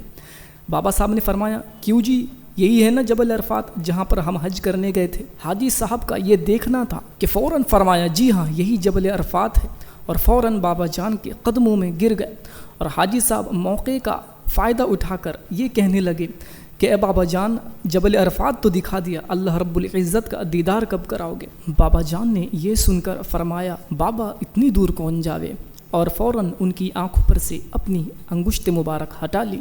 یہ سرکار بابا تاج الدین کی انوکھی کرامت ہے کہ یہاں رہتے ہوئے بھی آپ حج کے موسم میں حج کرنے کے لیے جبل عرفات پر پہنچ گئے، اور ایسے کئی واقعات آپ کی زندگی میں رونما ہوئے اور جسے دیکھ کر لوگ آپ کے دیوانہ وار ہو گئے۔ ایک مرتبہ کیا ہوا کہ پاگل خانے کے سرجن سری راؤ صاحب اور mister Anthony McDonald chief commissioner Nagpur نے حضور کی زیارت کا ارادہ کیا۔ دوسرے روز روانگی سے قبل چیف کمشنر صاحب کا ایک بہت ہی محبوب ان کا کتا تھا، وہ مر گیا، لہٰذا اس کی تدفین کا انتظام ہونے لگا۔ جب سرجن صاحب وہاں پہنچے تو حالات کا علم ہوا۔ یک بیک اچانک سرجن صاحب کے دل میں یہ خیال آیا کہ حضرت بابا صاحب سے اس کتے کی زندگی کی دعا کی جانی چاہیے۔ مشورے کے بعد تدفین ملتوی کر دی گئی اور دونوں حضرات حضور کی خدمت میں پہنچے۔ آپ رحمۃ اللہ علیہ نے انہیں دیکھتے ہی فرمایا، ارے کتے کو تو ساتھ لاتے۔ کمشنر صاحب حیرت سے تکنے لگے، فوراً کتے کو گاڑی میں بھر کر لایا گیا۔ آپ رحمۃ اللہ علیہ نے یہ کہتے ہوئے اسے ایک لات ماری، اٹھ کیوں پڑا ہے، اور پھر کتا چلاتے ہوئے وہاں سے زندہ ہو کر بھاگنے لگا۔ آپ کی یہ کرامت سب دیکھتے ہوئے حیرت انگیز رہ گئے۔ انگریز کمشنر خوشی سے یہ سب دیکھتے رہے، قدم بوس ہوئے، پھر رخصتی کی اجازت طلب کی۔ اس طرح کمشنر صاحب بھی آپ رحمۃ اللہ علیہ کے بڑے معتقدین میں سے ہو گئے۔ ایک دفعہ کیا ہوا کہ جناب سردار خان صاحب اپنے خسر صاحب کے ہمراہ حضور رحمۃ اللہ علیہ کی خدمت میں حاضر ہوئے۔ ان کا ایک بازو لقوے سے متاثر ہو گیا تھا۔ جب حضور کی خدمت اقدس میں پہنچے تو ان کی ملاقات ایک حاجی صاحب سے ہوئی جو حضور کے در اقدس پر شرف نیاز کی خاطر حاضر ہوئے تھے۔ ان کی زبانی پتہ چلا، وہ حاجی صاحب نے بتایا کہ حضور ان کے ساتھ 21 روز تک مکہ مکرمہ شریف میں قیام پذیر تھے۔ یہ بات انہوں نے ڈاکٹر کاشی ناتھ راؤ جو کہ چیف ڈاکٹرز میں تھے ان کو بتائی، تو وہ حیرت میں پڑ گئے کہ یہ کیسے ہو سکتا ہے کہ بابا جان تو اتنے دنوں سے قید میں بند تھے اور لاک لگا ہوا تھا۔ ڈاکٹر صاحب یہ سن کر حضور کی روحانی طاقت سے اس قدر متاثر ہوئے کہ آپ حضور کے قدموں میں گر گئے۔ حضور رحمۃ اللہ علیہ نے حاجی صاحب کی طرف دیکھ کر فرمایا، لمبی نکو کرو رے، لمبی نکو کرو، یعنی ہماری اتنی تعریف نہ کرو۔ یہ واقعہ بھی طے الارض یعنی ایک وقت میں زمین کے کئی حصوں میں چلے جانا، یہ آپ کی کرامت کا روشن نمونہ ہے۔ ایک مرتبہ یوں ہوا کہ ڈاکٹر کاشی ناتھ راؤ اپنے آفس کے اندر موجود تھے، جبکہ حضور بابا رحمۃ اللہ علیہ اپنے کمرے میں تشریف فرما تھے کہ اچانک حضور ان کے دفتر کے دروازے پر نظر آئے۔ ڈاکٹر صاحب انہیں وہاں دیکھ کر ایک دم گھبرا گئے کہ یہ تو لاک تھے، یہ کہاں سے آ گئے۔ پھر اچانک انہوں نے سلام کی آواز سنی جو کہ دیواروں میں سے آ رہی تھی۔ آپ رحمۃ اللہ علیہ نے وعلیکم السلام کہا۔ اس کے بعد اچانک دفتر کی دیوار شق ہوئی اور ایک ہاتھ اس کے اندر سے نکلا جو مصافحے کے لیے حضور بابا جان کی طرف بڑھا۔ حضور نے مصافحہ کیا، پھر آپ ایک دم سے ڈاکٹر صاحب کی نظروں سے غائب ہو گئے۔ اس واقعے کے بعد ڈاکٹر کاشی ناتھ راؤ بابا صاحب کے بہت بڑے معتقد یعنی بہت بڑے ان کے چاہنے والے بن گئے۔ جب اتنے سارے واقعات بابا تاج الدین رحمۃ اللہ علیہ کے اور اتنی کرامتیں لوگوں کی نظروں میں آنے لگی تو دور دراز آپ کا شہرہ ہونے لگ گیا۔ خاص کر ناگپور اور اس کے اطراف میں آپ کا شہرہ ہندو، مسلمان اور دوسرے مذاہب کے لوگوں میں ہونے لگ گیا۔ چونکہ بابا تاج الدین رحمۃ اللہ علیہ کے یہاں ہندو بھی بکثرت آیا کرتے تھے اور آپ سے مرادیں پایا کرتے تھے۔ کئی لوگوں کو آپ سے اولادیں ہوئیں، کئی لوگوں کی بیماریاں ٹھیک ہوئی اور کئی لوگوں نے ملازمتیں پائی اور بڑے بڑے عہدوں پہ، بڑی بڑی پوسٹوں پہ جا کر بابا تاج الدین کی دعاؤں سے لگے۔ ان واقعات کے بعد جب یہ خبریں ناگپور کے راجا رگھو جی راؤ بھوسلے ان صاحب کو پتہ چلی تو یہ بھی بابا تاج الدین کے معتقدوں میں سے ہو گئے اور راجا بھی بابا تاج الدین کی زیارت کے لیے آنے لگے۔ اب یوں ہوا، جب ایک راجا، ایک شہر کا میئر جب کسی کا معتقد ہو جاتا ہے تب شہر والے بھی اس کی طرف اپنا دھیان لگانے لگ جاتے ہیں۔ جب راجہ بابا تاج الدین کا معتقد ہو گیا، آپ کو چاہنے والا ہو گیا، تو اب لوگوں میں آپ کی شہرت اور بڑھی۔ اب لوگ دور دراز سے آپ سے ملنے کے لیے اور آپ کی زیارت کے لیے آنے لگے۔ ایک بار ایسا ہوا کہ راجہ کی جو بیوی تھی وہ حمل سے تھی اور کچھ ہی وقت میں بچہ پیدا ہونے والا تھا، لیکن ڈاکٹروں نے یہ کہہ دیا کہ بچہ جو ہے وہ پیٹ میں مر چکا ہے۔ اب یا تو اس کی جان بچائی جا سکتی ہے، اس عورت کی، جس کے لیے پیٹ کاٹ کر بچہ نکالنا پڑے گا، لیکن چونکہ ان کی پرمپرا کے اندر پیٹ نہیں کاٹا جا سکتا اور یہ آپریشن نہیں کیا جا سکتا تھا، تو اب ہزاروں امیدیں لے کر راجہ رگھوجی راؤ بھونسلے بابا صاحب کی خدمت میں حاضر ہوئے اور سارا ماجرا بیان کیا۔ تو بابا صاحب نے ان کو فرمایا کہ جاؤ گھر جاؤ، بچہ پیدا ہو چکا ہے، بیٹا پیدا ہو چکا ہے۔ اس میں بابا صاحب نے ایک تو خبر دی کہ جو ڈاکٹر جس کو مرا ہوا بتا چکے تھے وہ زندہ ہے، اور دوسرا ایک وہ لڑکا ہے۔ بابا صاحب کی یہ کرامت ہوئی جب بابا صاحب نے راجہ کو یہ فرمایا کہ گھر جاؤ اور خوشیاں مناؤ۔ جب یہ گھر پہنچتا ہے تو دیکھتے ہیں کہ بیٹے کی ولادت ہو چکی ہے اور مارے خوشیاں کے لوگ خوشیاں منا رہے ہیں۔ تو اب اس واقعے کے بعد راجہ رگھوجی راؤ بھونسلے بھی آپ کے بہت زیادہ دلدادہ ہو چکے تھے اور ان کی عقیدت میں اور اضافہ ہونے لگا تھا۔ تو اب انہوں نے سوچا کہ بابا صاحب کو رہائی دلائی جائے اور قید خانے سے بابا صاحب کو آزاد کروایا جائے۔ تو چنانچہ بروز جمعرات 9 جولائی 1908 یہ وہ تاریخ ہے جب بابا حضور رحمۃ اللہ علیہ شکردرہ تشریف لائے۔ مہاراجہ رگھوجی راؤ بھونسلے 7,000 روپے کی ضمانت پر اپنے ہمراہ آپ کو شکردرہ اپنے محل میں لے کر آ گئے۔ راجہ صاحب نے آپ رحمۃ اللہ علیہ کے شایان شان انتظام راج محل میں کروائے۔ آپ کے قیام کے لیے لال محل طے کیا گیا، خدمتگاروں کی ایک ٹیم کو تعینات کیا گیا، آپ کی دیکھ ریکھ کے لیے پہلوانوں کو رکھا گیا۔ جس روز آپ دارالاولیاء یعنی اسائلم سے لال محل تشریف لائے، ایک شاندار جلوس آپ کے ساتھ روانہ ہوا، جس میں ہاتھی گھوڑے اونٹوں کے ساتھ باجے تاشے بجاتے ہوئے یہ خوبصورت کارواں محل شکردرہ پر پہنچا۔ جب بابا حضور شکردرہ محل میں تشریف لائے تو سارے لوگ آپ کے دیدار کے لیے امڑ پڑے۔ مہاراجہ رگھوجی راؤ بھونسلے کا روزانہ معمول یہ تھا، بھلے سے وہ ایک ہندو تھا لیکن بابا صاحب کی جانب اس کی عقیدت کا یہ میل تھا کہ وہ بغیر غسل کے آپ کا دیدار نہیں کیا کرتا تھا اور بے حد ادب سے ایک فاصلے سے ایک ڈسٹینس پہ آپ کے سامنے کھڑا رہتا اور ہاتھ جوڑے آپ سے التجا کرتا، آدھا گھنٹہ کھڑے رہتا۔ آپ کی محبت کے قصے زبان زد خاص و عام رہا کرتے تھے۔ بے شمار عقیدت مندوں کا ہجوم آپ رحمۃ اللہ علیہ کے آس پاس دیر رات تک جمع رہتا۔ اس لحاظ سے راجہ صاحب سارے انتظامات کرواتے۔ آپ رحمۃ اللہ علیہ کے کھانے پینے کا بھی انتظام کچھ اس طرح تھا کہ ہر 6 گھنٹے بعد تازہ کھانا تیار ہو کر آ جاتا۔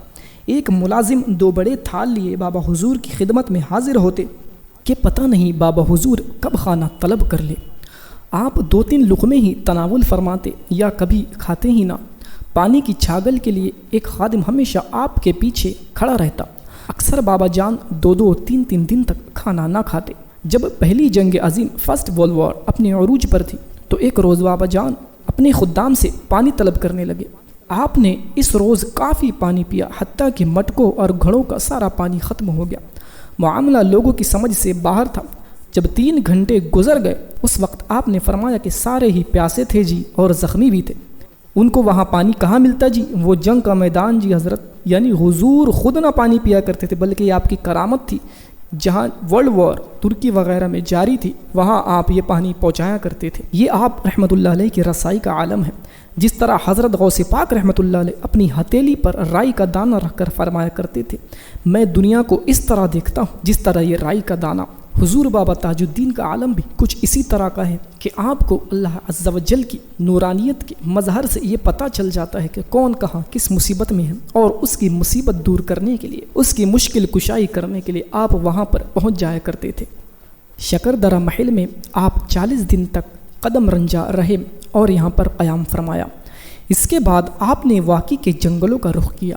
واقعی ایک گاؤں ہے جو ناگپور سے تقریباً 40 کلومیٹر کی دوری پر واقع ہے۔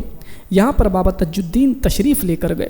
جب واقعی کے مشہور پٹیل کاشی راؤ جی ان کو اطلاع ملی تو وہ خود ساتھیوں کے ہمراہ گاڑیوں سمیت آپ کو لینے کے لیے نکل پڑے۔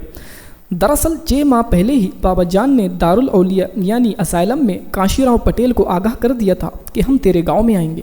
اسی وقت سے کاشی راؤ پٹیل آپ کی آمد کے منتظر اور پلکیں بچھائے ہوئے تھے۔ پٹیل صاحب نے حضور کی رہائش کا انتظام اپنے مکان کے بالائی منزل پر کیا، یعنی سیکنڈ فلور پر بابا صاحب کے رہنے کا انتظام کیا تاکہ کسی قسم کی بے ادبی نہ ہو۔ بابا حضور نے اپنا ڈیرا وہاں سے ایک فرلانگ پر املی کے پیڑ کے نیچے لگوایا تھا۔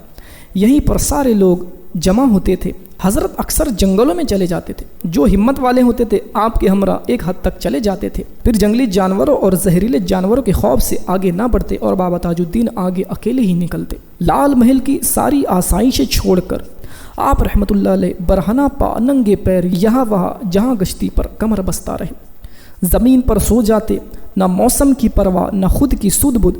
شدید سردی میں، شدید بارش کے موسم میں، گرمی کے موسم میں آپ کی حالت دیدنی ہوتی۔ اگر کوئی بچھانے کی غرض سے آپ کو بستر دیتا تو آپ اسے ایک جانب کر دیتے یا کبھی جلا بھی ڈالتے تھے۔ لوگ آپ رحمۃ اللہ علیہ کے لیے جبے لاتے تو آپ انہیں یکے بعد دیگرے پہنتے اور ضرورت مندوں میں تقسیم فرما دیا کرتے تھے۔ یہی حال آپ کے کھانے پینے کے تعلق سے تھا۔ آپ نے کبھی بھی پیٹ بھر کے کھانا نہ کھایا، آپ 2-4 لقمے تناول فرماتے پھر کسی دوسرے کو کھانے دے دیا کرتے تھے۔ یہی طرز زندگی ہمیں دوسرے مشائخ چشتیہ جیسے حضرت بابا فرید الدین مسعود گنج شکر، حضرت خواجہ نظام الدین اولی رحمۃ اللہ علیہ کی زندگی میں ملتا ہے کہ ایک تو آپ روزوں سے رہا کرتے تھے، دوسرا جب کوئی کھانا لا کر آپ کو دیتا تو آپ غریب و فقیروں میں تقسیم فرما دیتے تھے۔ کچھ نوالے کھانے کے بعد باقی ساری چیزیں روٹیاں غریبوں میں اور اپنے درویشوں میں تقسیم فرما دیا کرتے تھے۔ وہی چیز حضرت بابا تاج الدین میں نظر آتی ہے۔ اب اس جگہ پر ایک مرتبہ کیا ہوا کہ بابا تاج الدین رحمۃ اللہ علیہ کو کسی نے پانی پیش کیا تو آپ نے فرمایا پہلے گھوڑے کو پلاتے جی۔ جب گھوڑے کو پانی پلا گیا تو گھوڑے نے اچھا خاصا پانی پی لیا۔ یہ آپ کی نظر تھی کہ انسان تو انسان، جانوروں کا بھی آپ اتنا خیال کرتے ہیں۔ یہی وجہ ہے کہ جانور بھی ولی وقت کی محبت میں مبتلا ہو جاتے ہیں۔ ایک مرتبہ آپ واقعی کے جنگلوں میں آرام فرما رہے تھے۔ کچھ دیر بعد لوگوں نے دیکھا کہ ایک شیر آپ کے تلوے چاٹ رہا ہے۔ یہ منظر دیکھ کر لوگ دم بخود ہو گئے۔ راجہ صاحب نے جو جنگلی جانور پال رکھے تھے حضرت ان کا بھی خیال رکھتے تھے۔ ایک روز آپ رحمۃ اللہ علیہ ایک شیر کے پنجرے میں داخل ہو گئے اور اس سے باتیں کرنے لگے۔ آپ فرماتے ہیں دیکھ تیرے بال کتنے بڑھ گئے ہیں۔ پھر آپ نے قینچی منگوا کر اس شیر کے بال ترشوا دیے۔ ادھر لوگ بدحواس ہو گئے کہ کہیں شیر بابا جان کو زک نہ پہنچائے، یعنی آپ کو نقصان نہ پہنچائے۔ حیرت کی بات تو یہ کہ جانور بھی اللہ والوں کو نقصان نہیں پہنچاتے بلکہ ادب کا مظاہرہ کرتے ہیں، جو کہ بعض نام نہاد انسان کو بھی میسر نہیں ہوتا۔ حضرت کا عالم یہ تھا کہ کبھی مردہ لومڑی کے منہ میں چائے ڈالتے تو زندہ ہو جاتی، کبھی مردہ کتے کو ٹھوکر لگاتے تو وہ دوڑنے لگتا، کبھی پکی پکائی مچھلی زندہ ہو جاتی۔ پھر بھی نادانوں کے ذہن میں حضرت کا مقام، کچھ ایسے بھی نادان تھے کہ حضرت کا مقام جن کے ذہن میں نہ پڑتا تھا، اور آج بھی کچھ ایسے لوگ موجود ہیں جو اولیاء کرام کی کرامتیں دیکھنے کے بعد بھی ان کے مقام سے نا آشنا ہے۔ یہ دولت ہر کسی کو نہیں ملتی بلکہ جس کو اللہ چاہتا ہے اولیاء کرام کا ادب ملتا ہے۔ اس موقع پر ایک حدیث مبارکہ میں بیان کرنا چاہتا ہوں کہ حضور پاک صلی اللہ علیہ وسلم فرماتے ہیں رب اشعث اغبر ذی طمرین تنبو عنہ اعین الناس لو اقسم علی اللہ لابرہ۔ حضور فرماتے ہیں بہت سے ایسے گرد آلود یعنی جن کے بال دھول میں ملبوس ہے اور جن کے کپڑے پھٹے پرانے ہیں، اور ایک روایت میں آیا ہے کہ لوگ ان کو اپنے دروازوں پر کھڑے رہنا پسند نہیں کرتے، اور اس روایت میں ہے کہ لوگ ان سے آنکھیں چراتے ہیں، لیکن ان کا مقام اللہ کے نزدیک کیا ہوتا ہے؟ فرماتے ہیں لو اقسم علی اللہ لابرہ، اگر وہ اللہ پر قسم اٹھا لے تو ضرور اللہ تعالیٰ ان کی قسم کو پورا فرما دے۔ المستدرک علی الصحیحین کی حدیث نمبر 7932 یہ جو میں نے پڑھی ہے، تو اس حدیث سے ان اولیاء کرام جو مجذوب ہوتے ہیں، جو اللہ کے محبت میں غرق ہو جاتے ہیں اور فنا فی اللہ ہو جاتے ہیں، ان کا مقام ظاہر ہوتا ہے کہ بظاہر وہ تم کو گرد آلود اور پھٹے پرانے کپڑوں میں نظر آتے ہیں، لیکن ان کا مقام اللہ کے یہاں کیا ہوتا ہے کہ وہ جو کہہ دیتے ہیں اللہ اسے پورا فرما دیتا ہے۔ کاشی ناتھ پٹیل یہ 18 گاؤں کے مال گزار تھے، انہیں کسی چیز کی کمی نہ تھی، لیکن یہ پتہ نہیں چلا کہ وہ کب قرض کے نیچے دب گئے، اور ایک دن یہ ہوا کہ پٹیل صاحب کے گھر وارننگ کا لیٹر آ گیا۔ جائیداد نیلام کرنے کے لیے کچھ افسران واقعی میں ان کی حویلی میں پہنچے۔ اس وقت بابا حضور جنگل کی طرف تھے۔ کاشی ناتھ پٹیل نے افسروں کو بہت سمجھایا لیکن وہ نہیں مانے۔ تبھی بابا حضور وہاں تشریف لے آئے اور افسروں کو دیکھ کر کہنے لگے کہ یہ لوگ کیا چاہتے ہیں؟ نانا نے جواب دیا کہ یہ لوگ یہ جائیداد نیلام کرنے آئے ہیں۔ میں ان کا قرض چکا نہیں پایا، اس لیے یہ ڈگری لے کر یعنی یہ وارننگ لے کر میرے پاس آئے ہیں۔ بابا حضور نے نانا سے کہا نانا ایک ڈیگچی لاؤ۔ نانا نے ڈیگچی منگوائی۔ بابا حضور نے اس ڈیگچی میں اپنے دست مبارک دھوئے اور اسے زمین پر الٹ دیا۔ تھوڑی دیر بعد آپ نے ڈیگچی کو سیدھا کیا تو اس میں سونے کے 7 ڈلے ابھر آئے۔ بابا حضور نے فرمایا جتنا قرض ہے لے جاؤ۔ 3 ڈلے میں ہی ان کا قرض ختم ہو گیا۔ سرکاری افسر وہ لے کر چلے گئے۔ ان کے جانے کے بعد بابا حضور نے نانا سے کہا کہ باقی ڈلے جو ہے وہ آپ رکھ لو۔ تب پٹیل صاحب نے بابا صاحب کے پیر چھوتے ہوئے کہا میں اس کا کیا کروں گا، جب اس کے بنانے والے ہی میرے پاس ہے تو مجھے اس کی ضرورت نہیں ہے۔ پھر بابا حضور نے باقی کے ڈلوں پر ہاتھ رکھ کر اسے زمین میں دبا دیا اور نانا سے کہا کہ نانا جب کبھی ضرورت پڑے تو یہ اپنے آپ اوپر آ جائے گا، لیکن بعد میں اس کی کبھی ضرورت نہ پڑی۔ واقعی شریف میں رہتے ہوئے بابا جان نے بہت ساری خدمات خلق کے کام انجام دیے۔ بابا صاحب نے وہاں پر اپنا شفا خانہ بنوایا جہاں پر لا علاج لوگ آتے اور وہاں کی مٹی استعمال کرتے اور شفا یاب ہوتے۔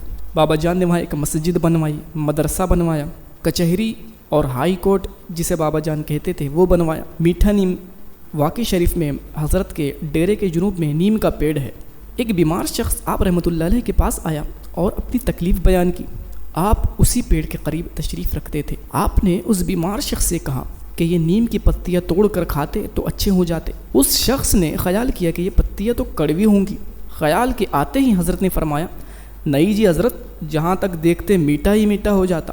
اس شخص نے کچھ پتیاں چبائی تو وہ اسے میٹھی لگی۔ پھر اس کے بعد کیا تھا، یہ بات عام ہو گئی اور بیمار ان پتیوں کے استعمال سے شفا پانے لگے، اور اسی طرح آج بھی پاتے ہیں۔ یہ ہے سرکار سیدنا بابا تاج الدین کی کرامتیں اور آپ کا مقام کہ آپ زبان سے جو کہہ دیتے تھے وہ ہو جاتا تھا۔ واقعی شریف کے قریب ایک چچولی گاؤں پڑتا ہے، کنہان ندی کے وہ دوسری طرف آباد ہے۔ گاؤں سے 4 کلومیٹر کی دوری پر ایک پہاڑی ہے۔ بابا حضور اکثر اس مقام پر جایا کرتے تھے۔ آپ ہی نے اس جگہ کا نام کابل قندھار رکھا تھا۔ جس طرح آپ واقعی شریف کو چھوٹا ناگپور کہتے تھے، اسی طرح اس جگہ کو کابل قندھار کہتے تھے۔ جب کبھی آپ واقعی سے روانہ ہوتے تو اپنی عقیدت مندوں سے کہتے چلو رے کابل قندھار جائیں گے۔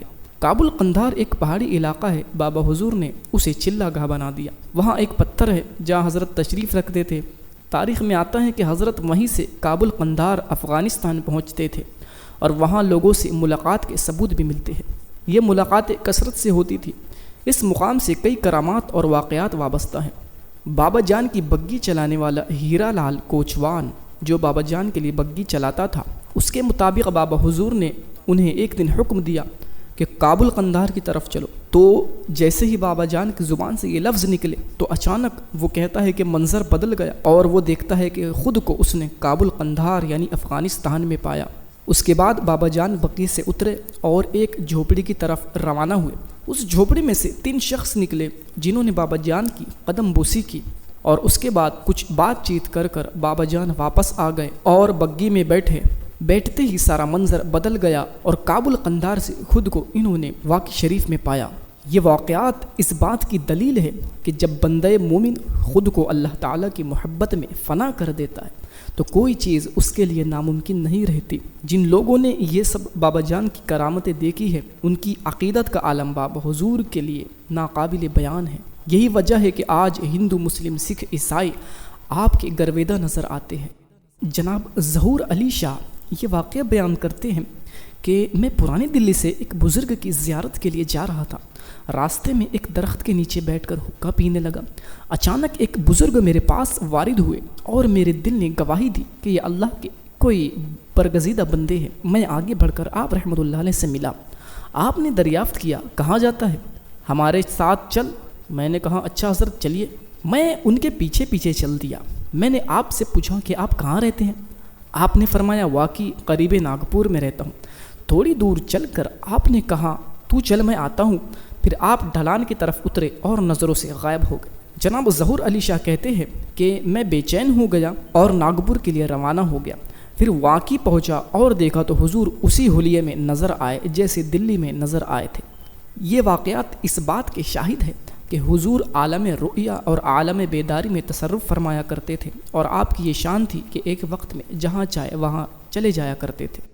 واقعی شریف میں ایک مغنیہ یعنی گانے والی عورت تھی جس کا نام گرجی تھا۔ وہ بابا حضور کی بارگاہ میں گانا گا کر سلامی دیا کرتی تھی۔ ایک روز کیا ہوا، وہ سخت بیمار ہوئی اور اسی میں اس کا انتقال ہو گیا۔ جب بابا حضور کو یہ خبر پہنچی تو آپ نے فرمایا کہ وہ نہیں مری ہے، تو جھوٹا ہے، وہ تو زندہ ہے، تھوڑی دیر میں وہ اٹھ کر بیٹھ جائے گی، تو کیا بکتا ہے، ہم کو پھر کون گانا سنائے گا، وہ سوئی ہے، وہ مری نہیں ہے۔ ٹھیک 3 بجے رات گرجی اٹھ کر بیٹھ گئی۔ لوگوں نے تب دوڑ کر حضور کو اس کے جی اٹھنے کی خبر دی۔ پھر لوگوں نے دیکھا کہ گرجی واقعی میں عرصہ دراز تک زندہ رہی۔ اور ایک روایت میں یوں ہے کہ جب بابا جان کو اس کے مرنے کی خبر ہوئی تو آپ نے چائے پی کر اسی گلاس میں، اسی کپ میں کلی کی اور یہ فرمایا کہ یہ گرجی کو پلا دو۔ تو جب لوگوں نے وہ چائے لے کر اس کے منہ میں ڈالی تو وہ اچانک سے زندہ ہو گئی۔ واقعی شریف میں ہی ایک دن حضور رحمۃ اللہ علیہ ایک خشک نالے کے قریب چند معتقدین کے ہمراہ تشریف رکھتے تھے۔ صبح کا وقت تھا۔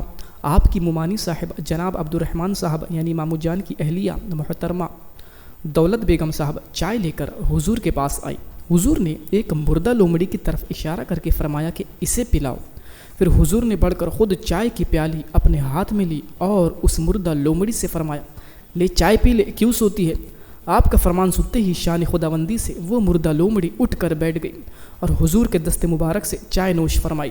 حاضرین نے اور ممانی جان نے بھی یہ واقعہ دیگر لوگوں سے ارشاد فرمایا۔ ایک بار کیا ہوا کہ ایک شخص جو کسی بیماری میں مبتلا تھا اور اس کا علاج نہیں ہو پا رہا تھا، وہ اپنے رشتہ داروں کے ساتھ واقعی شریف کے جنگلوں میں پہنچا۔ بابا جان نے اس وقت اس پر چند اتفاق نہ فرمایا، یعنی اس کی طرف نظر نہ فرمائی۔ اچانک اسی رات اس شخص کا انتقال ہو گیا۔ بابا جان نے اس کی تدفین کی اجازت نہ دی۔ 3 دن اسی طرح گزر گئے اور وہ پڑا رہا۔ چوتھے روز بابا حضور نے آسمان کی طرف ٹکٹکی باندھے دیکھا۔ لوگوں نے دیکھا کہ بابا جان رحمۃ اللہ علیہ اس کے جستے خاکی کے پاس جا کر اسے ٹھوکر لگاتے ہیں اور فرماتے ہیں کہ اٹھ جا، کب تک سوتا رہے گا؟ قدرت خداوندی سے اس کے مردہ تن میں جان آ جاتی ہے اور وہ بے جان اٹھ کر چلنے لگتا ہے۔ بابا حضور ان بلند پائے اولیاء کرام میں سے ہے جو ٹھوکریں لگا کر مردوں کو زندہ کر دیا کرتے تھے۔ اپنی زندگی میں بابا حضور نے کئی جانوروں، کئی انسانوں کو ٹھوکریں مار کر زندہ کیا ہے۔ سرکار تاج الاولیاء رحمۃ اللہ علیہ کی یہ کرامت بھی قابل قدر ہے جو کہ واقعی شریف میں مرجع خلائق ہے۔ واقعی شریف میں جو آستانہ عالیہ ہیں وہاں سے تقریباً 4 کلومیٹر کے فاصلے پر ندی کے اندر جو چٹانیں ہیں وہاں پر حضور اکثر تلاوت کلام پاک فرمایا کرتے تھے۔ ان رنگین چٹانوں پر وہ آیات قرآنی ابری ہوئی نظر آتی ہے جو حضور تلاوت فرمایا کرتے تھے۔ یہ نایاب نظارہ دنیا میں کہیں دیکھنے کو نہ ملے گا۔ واقعی شریف میں کئی کرامتیں، سینکڑوں کرامتیں اور سینکڑوں خلق خدا کی خدمت کے نظارے دنیا نے دیکھا، اور بابا جان تقریباً 12 برس تک واقعی شریف میں رہے اور یہاں پر کئی کرامات کا صدور ہوا اور لوگوں کو انسانیت کا پیغام اور وحدانیت کا پیغام بابا حضور نے پہنچایا۔ واقعی شریف میں حضور کا قیام 1908 سے لے کر 1920 تک رہا۔ راجہ رگھو جی جب بھی آپ سے ملاقات کے لیے آتے تو آپ سے فرماتے کہ ان کے محل شکردرہ میں پھر سے چلے آئے۔ یہ 1920 کا سن تھا کہ حضرت نے دربار شکردرہ میں قدم رنجا فرمایا اور اپنے مقدس وجود سے اس مقام کو شرف بخشا۔ شکردرہ میں یہ دوسرا قیام بابا جان کا طویل قیام ہے اور یہ 5 سال پر پھیلا ہوا ہے۔ شکردرہ میں قیام کے دوران بابا جان سے بے شمار واقعات منسوب ہیں۔ آپ نے ان 5 برسوں میں ایسی کرامات حاضرین کے روبرو دکھلائی کہ قلم انہیں رقم کرنے سے قاصر ہے اور زبان اسے بیان کرنے سے قاصر ہے۔ آپ کے شکردرہ میں قیام کے دوران صبح 4 بجے آپ کی خدمت میں چائے پیش کی جاتی، لوگ آپ کے اطراف جمع ہونا شروع ہو جاتے۔ دن کے طلوع ہوتے آپ محل سے باہر تشریف لاتے۔ شکردرہ میں دکاندار آپ کی جانب لپکتے دوڑتے، پھول مالائے گجرے لیے معتقدین آپ کا تعاقب کرتے، آپ کے پیچھے چلتے۔ کبھی آپ راستے سے کنارے بیٹھ بھی جاتے، لوگ نظر نیاز پیش کرتے۔ حضرت کبھی لوگوں کو ڈانٹتے، کبھی پیار سے سمجھاتے، کبھی کسی کو مار بھی دیتے تھے۔ کبھی آپ شہر کی جانب چل پڑتے تو کبھی جنگل کی طرف۔ آپ زیادہ تر ٹانگے پر ہی سفر کیا کرتے تھے۔ آپ کی بگھی کے کوچوان ہیرا لال ہوا کرتے تھے۔ گھوڑے کا نام بابا حضور نے بہادر رکھا تھا۔ آپ کی بگھی پر 2 پہلوان بھی نگہبان کے لیے ساتھ ہوتے، جیسا کہ راجہ صاحب کا حکم تھا۔ بابا حضور کو کبھی تنہا نہ چھوڑتے، اکثر جگہ بگھی رکوا کر لوگوں سے ملاقات کرتے، ان کی بپتا سنتے، مصیبت زدہ لوگوں کی مصیبتیں دور کرتے۔ جب بابا حضور جنگل کا قصد کرتے تو لوگ آپ کے لیے توشے دان چائے وغیرہ لے کر چلتے۔ جب آپ کی خدمت میں پیش کیا جاتا تو کچھ کھا لیتے، باقی لوگوں کو تقسیم کر دیا کرتے تھے۔ دال چاول آپ کی مرغوب غذا، آپ کی پسندیدہ غذا۔ اگر آپ کا گزر شکردرہ کے آس پاس کے جنگلوں میں ہوتا تو کئی دن وہاں قیام بھی کرتے یا پھر گاؤں کی طرف چل پڑتے۔ خادمین اور عام لوگ بھی آپ کے ہمراہ ہو جاتے، جن کو جانا ہوتا آپ سے اجازت لے کر واپس اپنے گھر چلے جاتے تھے۔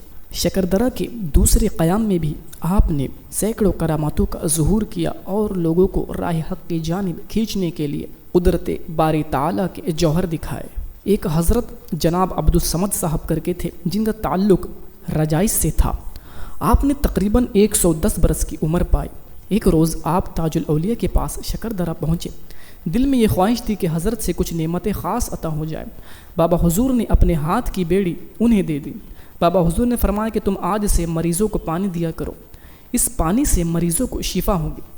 اس طرح مریضوں کا علاج آپ بذریعہ پانی کرنے لگے اور بے شمار مریض شفا پانے لگے۔ آپ کے پاس دور دراز سے لوگ علاج کی غرض سے آنے لگے اور شفا پانے لگے۔ یہ سرکار تاج الاولیاء کی ان کو عطا تھی۔ اتنی بڑی تعداد میں مریض آنے لگے کہ حکومت وقت کو کئی مقامات پر ریلوے اسٹیشن، بس اسٹاپ اور پولیس اسٹیشن بنانے پڑے۔ یوں جناب عبدالصمد صاحب بہت کم وقت میں ملک و بیرون ملک میں مشہور ہو گئے۔ یہ بابا جان کی مہربانی تھی۔ ایک روز ایک عورت اپنے بیمار بچے کی خاطر عبدالصمد بابا کی بارگاہ میں آئی۔ اس عورت کو ناپاک سمجھ کر آپ نے اسے باہر نکل جانے کا حکم دیا۔ عورت سراسیمگی کی حالت میں وہاں سے مایوس چلی گئی۔ اب اس کی آخری منزل حضرت بابا تاج الدین رحمۃ اللہ علیہ تھی۔ جب وہ شکردرہ پہنچی تو ایک درخت کے نیچے بیٹھ گئی۔ گزشتہ واقعہ سے وہ خوف زدہ تھی، اس لیے بابا سے دور رہی۔ بابا حضور کے علم میں یہ بات شروع ہی سے تھی۔ بابا حضور نے ایک خادم کو بھیج کر اس عورت کو حاضر ہونے کے لیے کہا۔ جب وہ عورت بابا حضور کی بارگاہ میں حاضر ہوئی تو ایک محتاط فاصلے سے کھڑی ہو گئی۔ بابا حضور نے اسے تسلی دیتے ہوئے کہا، اماں یہاں آؤ، عبدالصمد تو ایک لٹیا پانی تھا، گندا ہو گیا، تاج الدین تو سمندر ہے۔ اس عورت نے سلام کیا۔ بابا حضور نے فرمایا، اماں گھر جاؤ، بچہ کھیلتا ملتا، فکر نہ کرو۔ وہ عورت خوشی خوشی گھر واپس ہوئی۔ پھر بابا حضور نے بھیکی پور جائز کی طرف رخ کر کے شہادت کی انگلی اٹھا کر یوں فرمایا، عبدالصمد سسپینڈڈ، یعنی عبدالصمد سسپینڈ ہو گیا، معطل ہو گیا، اور اس طرح ان کو نعمتوں سے محروم کر دیا گیا۔ جب عبدالصمد صاحب کو اس کا احساس ہوا تو وہ بابا حضور کی خدمت میں حاضر ہوئے اور معافی کے طلبگار ہوئے۔ بابا حضور نے کچھ عرصہ انہیں روکے رکھا۔ اس کے کچھ عرصے بعد بابا حضور نے انہیں دوبارہ وہ نعمت عطا کر دی اور اس کے بعد کچھ وصیتیں کر کے روانہ فرمایا۔ اس واقعے سے یہ بات پتہ چلتی ہے کہ بابا حضور کے اندر اتنی طاقت تھی کہ جس کو چاہے وہ کشف عطا کر دے، جس کو چاہے وہ ولایت عطا کر دے۔ بابا حضور جس سے چاہے ولایت چھین دے۔ ایک مرتبہ کیا ہوا کہ شکردرہ میں ایک روز صبح ہی سے حضور بابا یہ فرما رہے تھے کہ ایک انگریز آتا ہے، اسے بھگاؤ۔ تقریباً 12 بجے دن ایک انگریز حضور میں آیا۔ آپ ناپسندیدگی کا اظہار کرتے ہوئے محل کے اندر چلے گئے۔ وہ انگریز بھی آپ کے ساتھ ساتھ محل کے اندر داخل ہوا۔ پھر حضور نے نیاز حاصل کی۔ حضور تھوڑی دیر بعد باہر آئے تو وہ انگریز جیب سے تصویر نکال کر آپ کی شباہت سے موازنہ کرنے لگا اور میچ کرنے لگا۔ وہاں موجود لوگوں نے جب اس سے پوچھا تو اس نے کہا کہ میں ولایت یعنی یورپ سے آیا ہوں، میرے دوستوں کے ذریعے حضور رحمۃ اللہ علیہ کے متعلق معلومات حاصل ہوئی۔ دراصل میں ایک جہاز کا کیپٹن ہوں۔ کچھ عرصے قبل میرا جہاز میرے ساتھیوں کے ساتھ خطرناک طوفان میں گر گیا تھا۔ ہمارا خاتمہ بالکل یقینی ہو گیا تھا کہ اچانک مجھے حضور کی یاد آئی اور میں نے آپ کو پکارا۔ اچانک میرے ساتھیوں نے جہاز کے نیچے ایک شخص کو دیکھا۔ وہ سمجھے کوئی ڈوب رہا ہے۔ میں نے بچانے کی ترکیب سوچی، دیکھا تو یہی حضرت وہاں موجود تھے۔ اب معاملہ سمجھ میں آ گیا کہ ہمارا جہاز طوفان سے بچ گیا۔ پھر یہی حضرت دوبارہ کنارے پر نظر آئے۔ اس وقت ہم نے ان کی تصویر کھینچ لی تھی۔ تب شکردرہ میں لوگوں کو خیال گزرا کہ کچھ عرصے قبل حضور شکردرہ کے تالاب کے قریب حجام سے بال ترشوا رہے تھے کہ اچانک حضور تالاب میں اتر پڑے۔ پانی میں ہی کچھ دیر زور آزمائی کی اور واپس آ کر فرمایا کہ جہاز بہت خطرناک طوفان میں ہے، مگر لوگ واقعہ سمجھنے سے قاصر رہے۔ انگریز کپتان کی آمد سے یہ راز کھلا اور تفصیل معلوم ہوئی کہ اس طرح حضور دیار غیر میں بھی مشکل کشائی فرمایا کرتے تھے۔ جب علی کے لالوں کا یہ عالم ہے کہ دور دراز سمندر میں لوگوں کی مشکل کشائی فرماتے ہیں، تو مولا علی کے مقام کا کیا عالم ہوگا۔ 1920 دسمبر کا ایک واقعہ ہے کہ جب ناگپور میں آل انڈیا خلافت کانفرنس کا انعقاد عمل میں آیا اور بڑے جلیل القدر رہنما اور علماء تشریف لائے تھے، جس کے اندر مولانا محمد علی اور مولانا شوکت علی یہ دونوں بھائی اور گاندھی جی وغیرہ خصوصیت سے شریک ہوئے تھے۔ جس وقت یہ رفقا حضور کی خدمت میں پہنچے اور حضور گھوڑا گاڑی میں کہیں تشریف لے جا رہے تھے، گاندھی جی کو دیکھ کر فرمایا، جاؤ جی جوتیوں میں دال بانٹو۔ مولانا محمد علی اور شوکت علی سے فرمایا، بڑے لوگ ہیں جی، بڑے بڑے کاما کرتے، بڑے مقام پر رہتے، اور اپنے گلے کا ہار نکال کر انہیں مرحمت فرما دیا۔ پھر کہا، ہم بھی تمہارے ساتھ ہیں۔ پھر آپ تانگے میں سوار ہوئے اور روانہ ہو گئے۔ اس میں کچھ شک نہیں کہ آپ کی معیت کی وجہ سے، آپ کے ساتھ کی وجہ سے ہندوستان کو آزادی کی دولت نصیب ہوئی، اور آپ کے قدم پاک کی وجہ سے ہندوستان انگریزوں کے چنگل سے آزاد ہوا ہے۔ ہندوستان کرکٹ ٹیم کے پہلے کیپٹن CK نائیڈو، ان کو کون نہیں جانتا، یہ ناگپور کے رہنے والے تھے۔ حضور رحمۃ اللہ علیہ سے آپ کی عقیدت کا یہ عالم تھا کہ آپ نے اپنے کرکٹ کے بلے میں حضرت کا عطا کردہ دھاگا باندھ رکھا تھا۔ آپ کا بلہ کرکٹ کھیلتے وقت رنوں کے ڈھیر لگا دیتا تھا۔ اس بات کا علم بہت کم لوگوں کو ہے۔ یہ بھی آپ کی کرامت ہی ہے جس کی بنا پر شری CK نائیڈو شہرت کی بلندیوں تک پہنچے، اور کئی بڑی بڑی شخصیت ہے جن کو بابا جان کے قدم کی وجہ سے شہرت ملی اور بلند مقام پر وہ جا پہنچے۔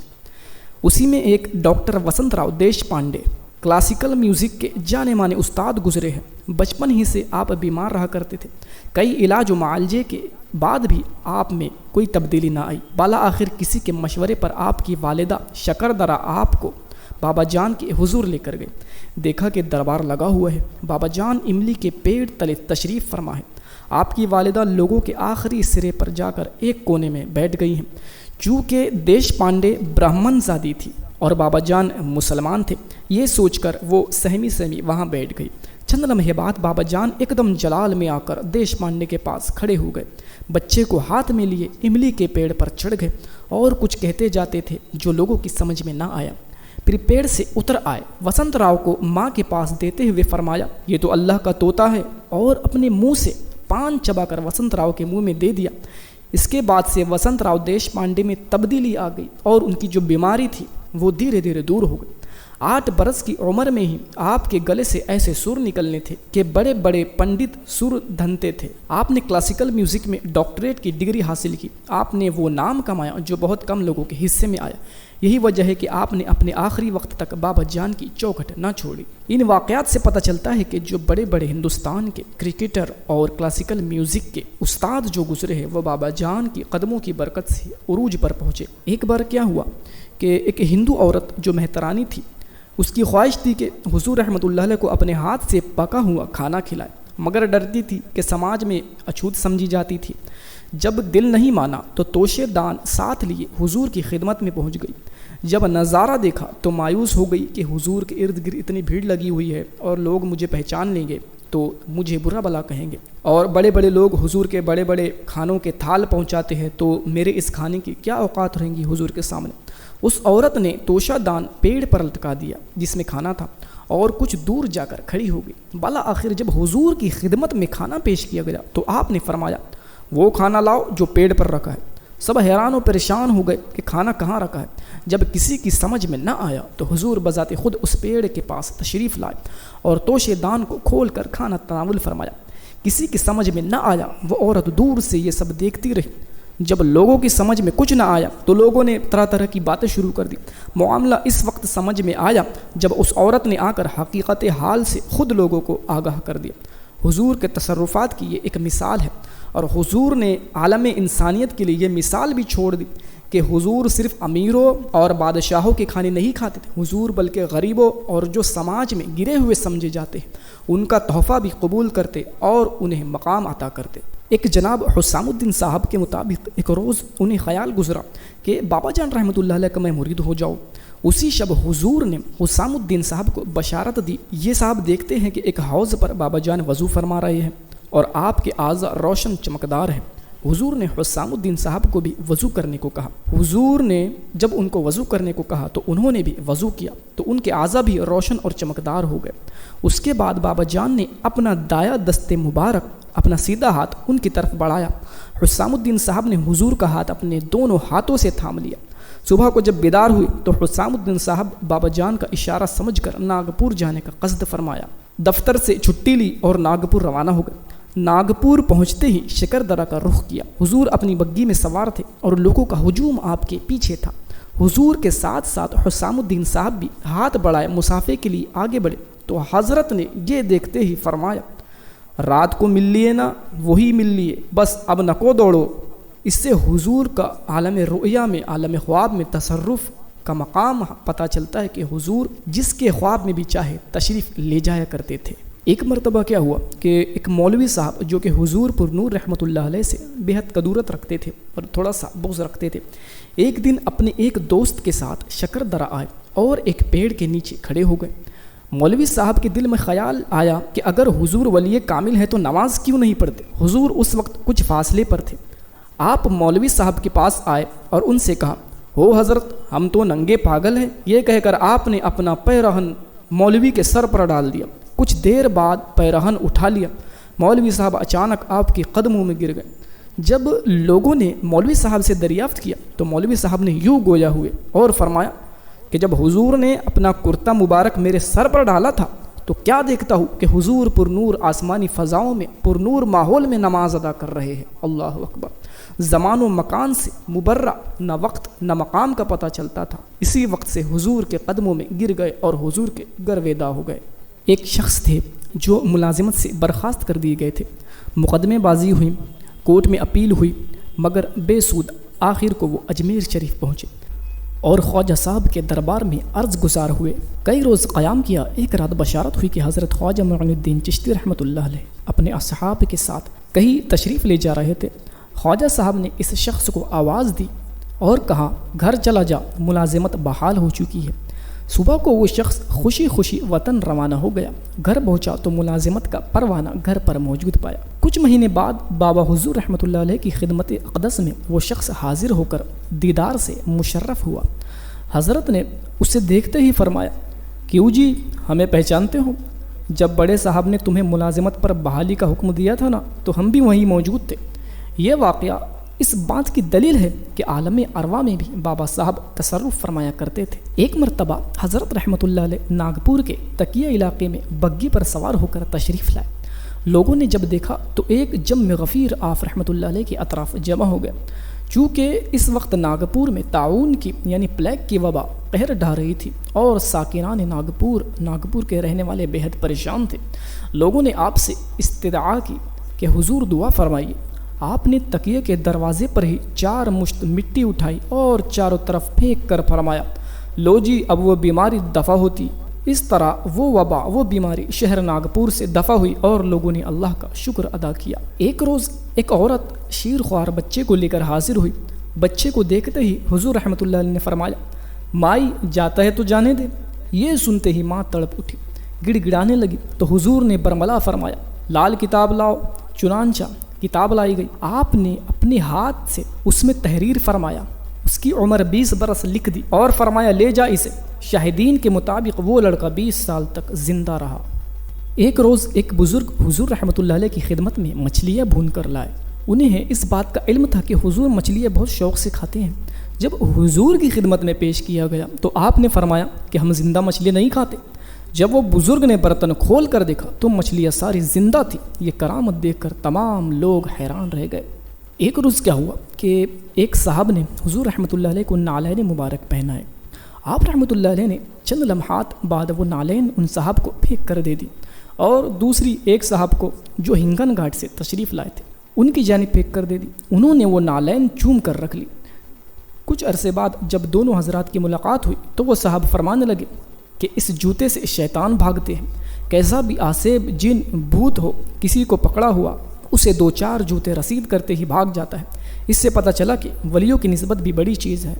ایک بار کیا ہوا، کہ حضور بابا تاج الدین رحمۃ اللہ علیہ کے ایک رشتہ مند جن کا قیام شطرنجی پورہ میں تھا، تو حضور وہاں آنا جانا کیا کرتے تھے۔ آپ جب بھی وہاں تشریف لے جاتے لوگوں کا تانتا بن جاتا اور اپنے مسائل روبرو پیش کرتے۔ ایک روز لوگوں نے دیکھا کہ حضور دروازے کی طرف نہ جاتے ہوئے دیوار کی طرف سے سیدھے دیوار کے اندر سے نکل گئے اور جہاں آپ کی بگی کھڑی ہوئی تھی وہاں پر باہر آ گئے۔ آپ کی یہ کرامت دیکھ کر لوگ دنگ رہ گئے۔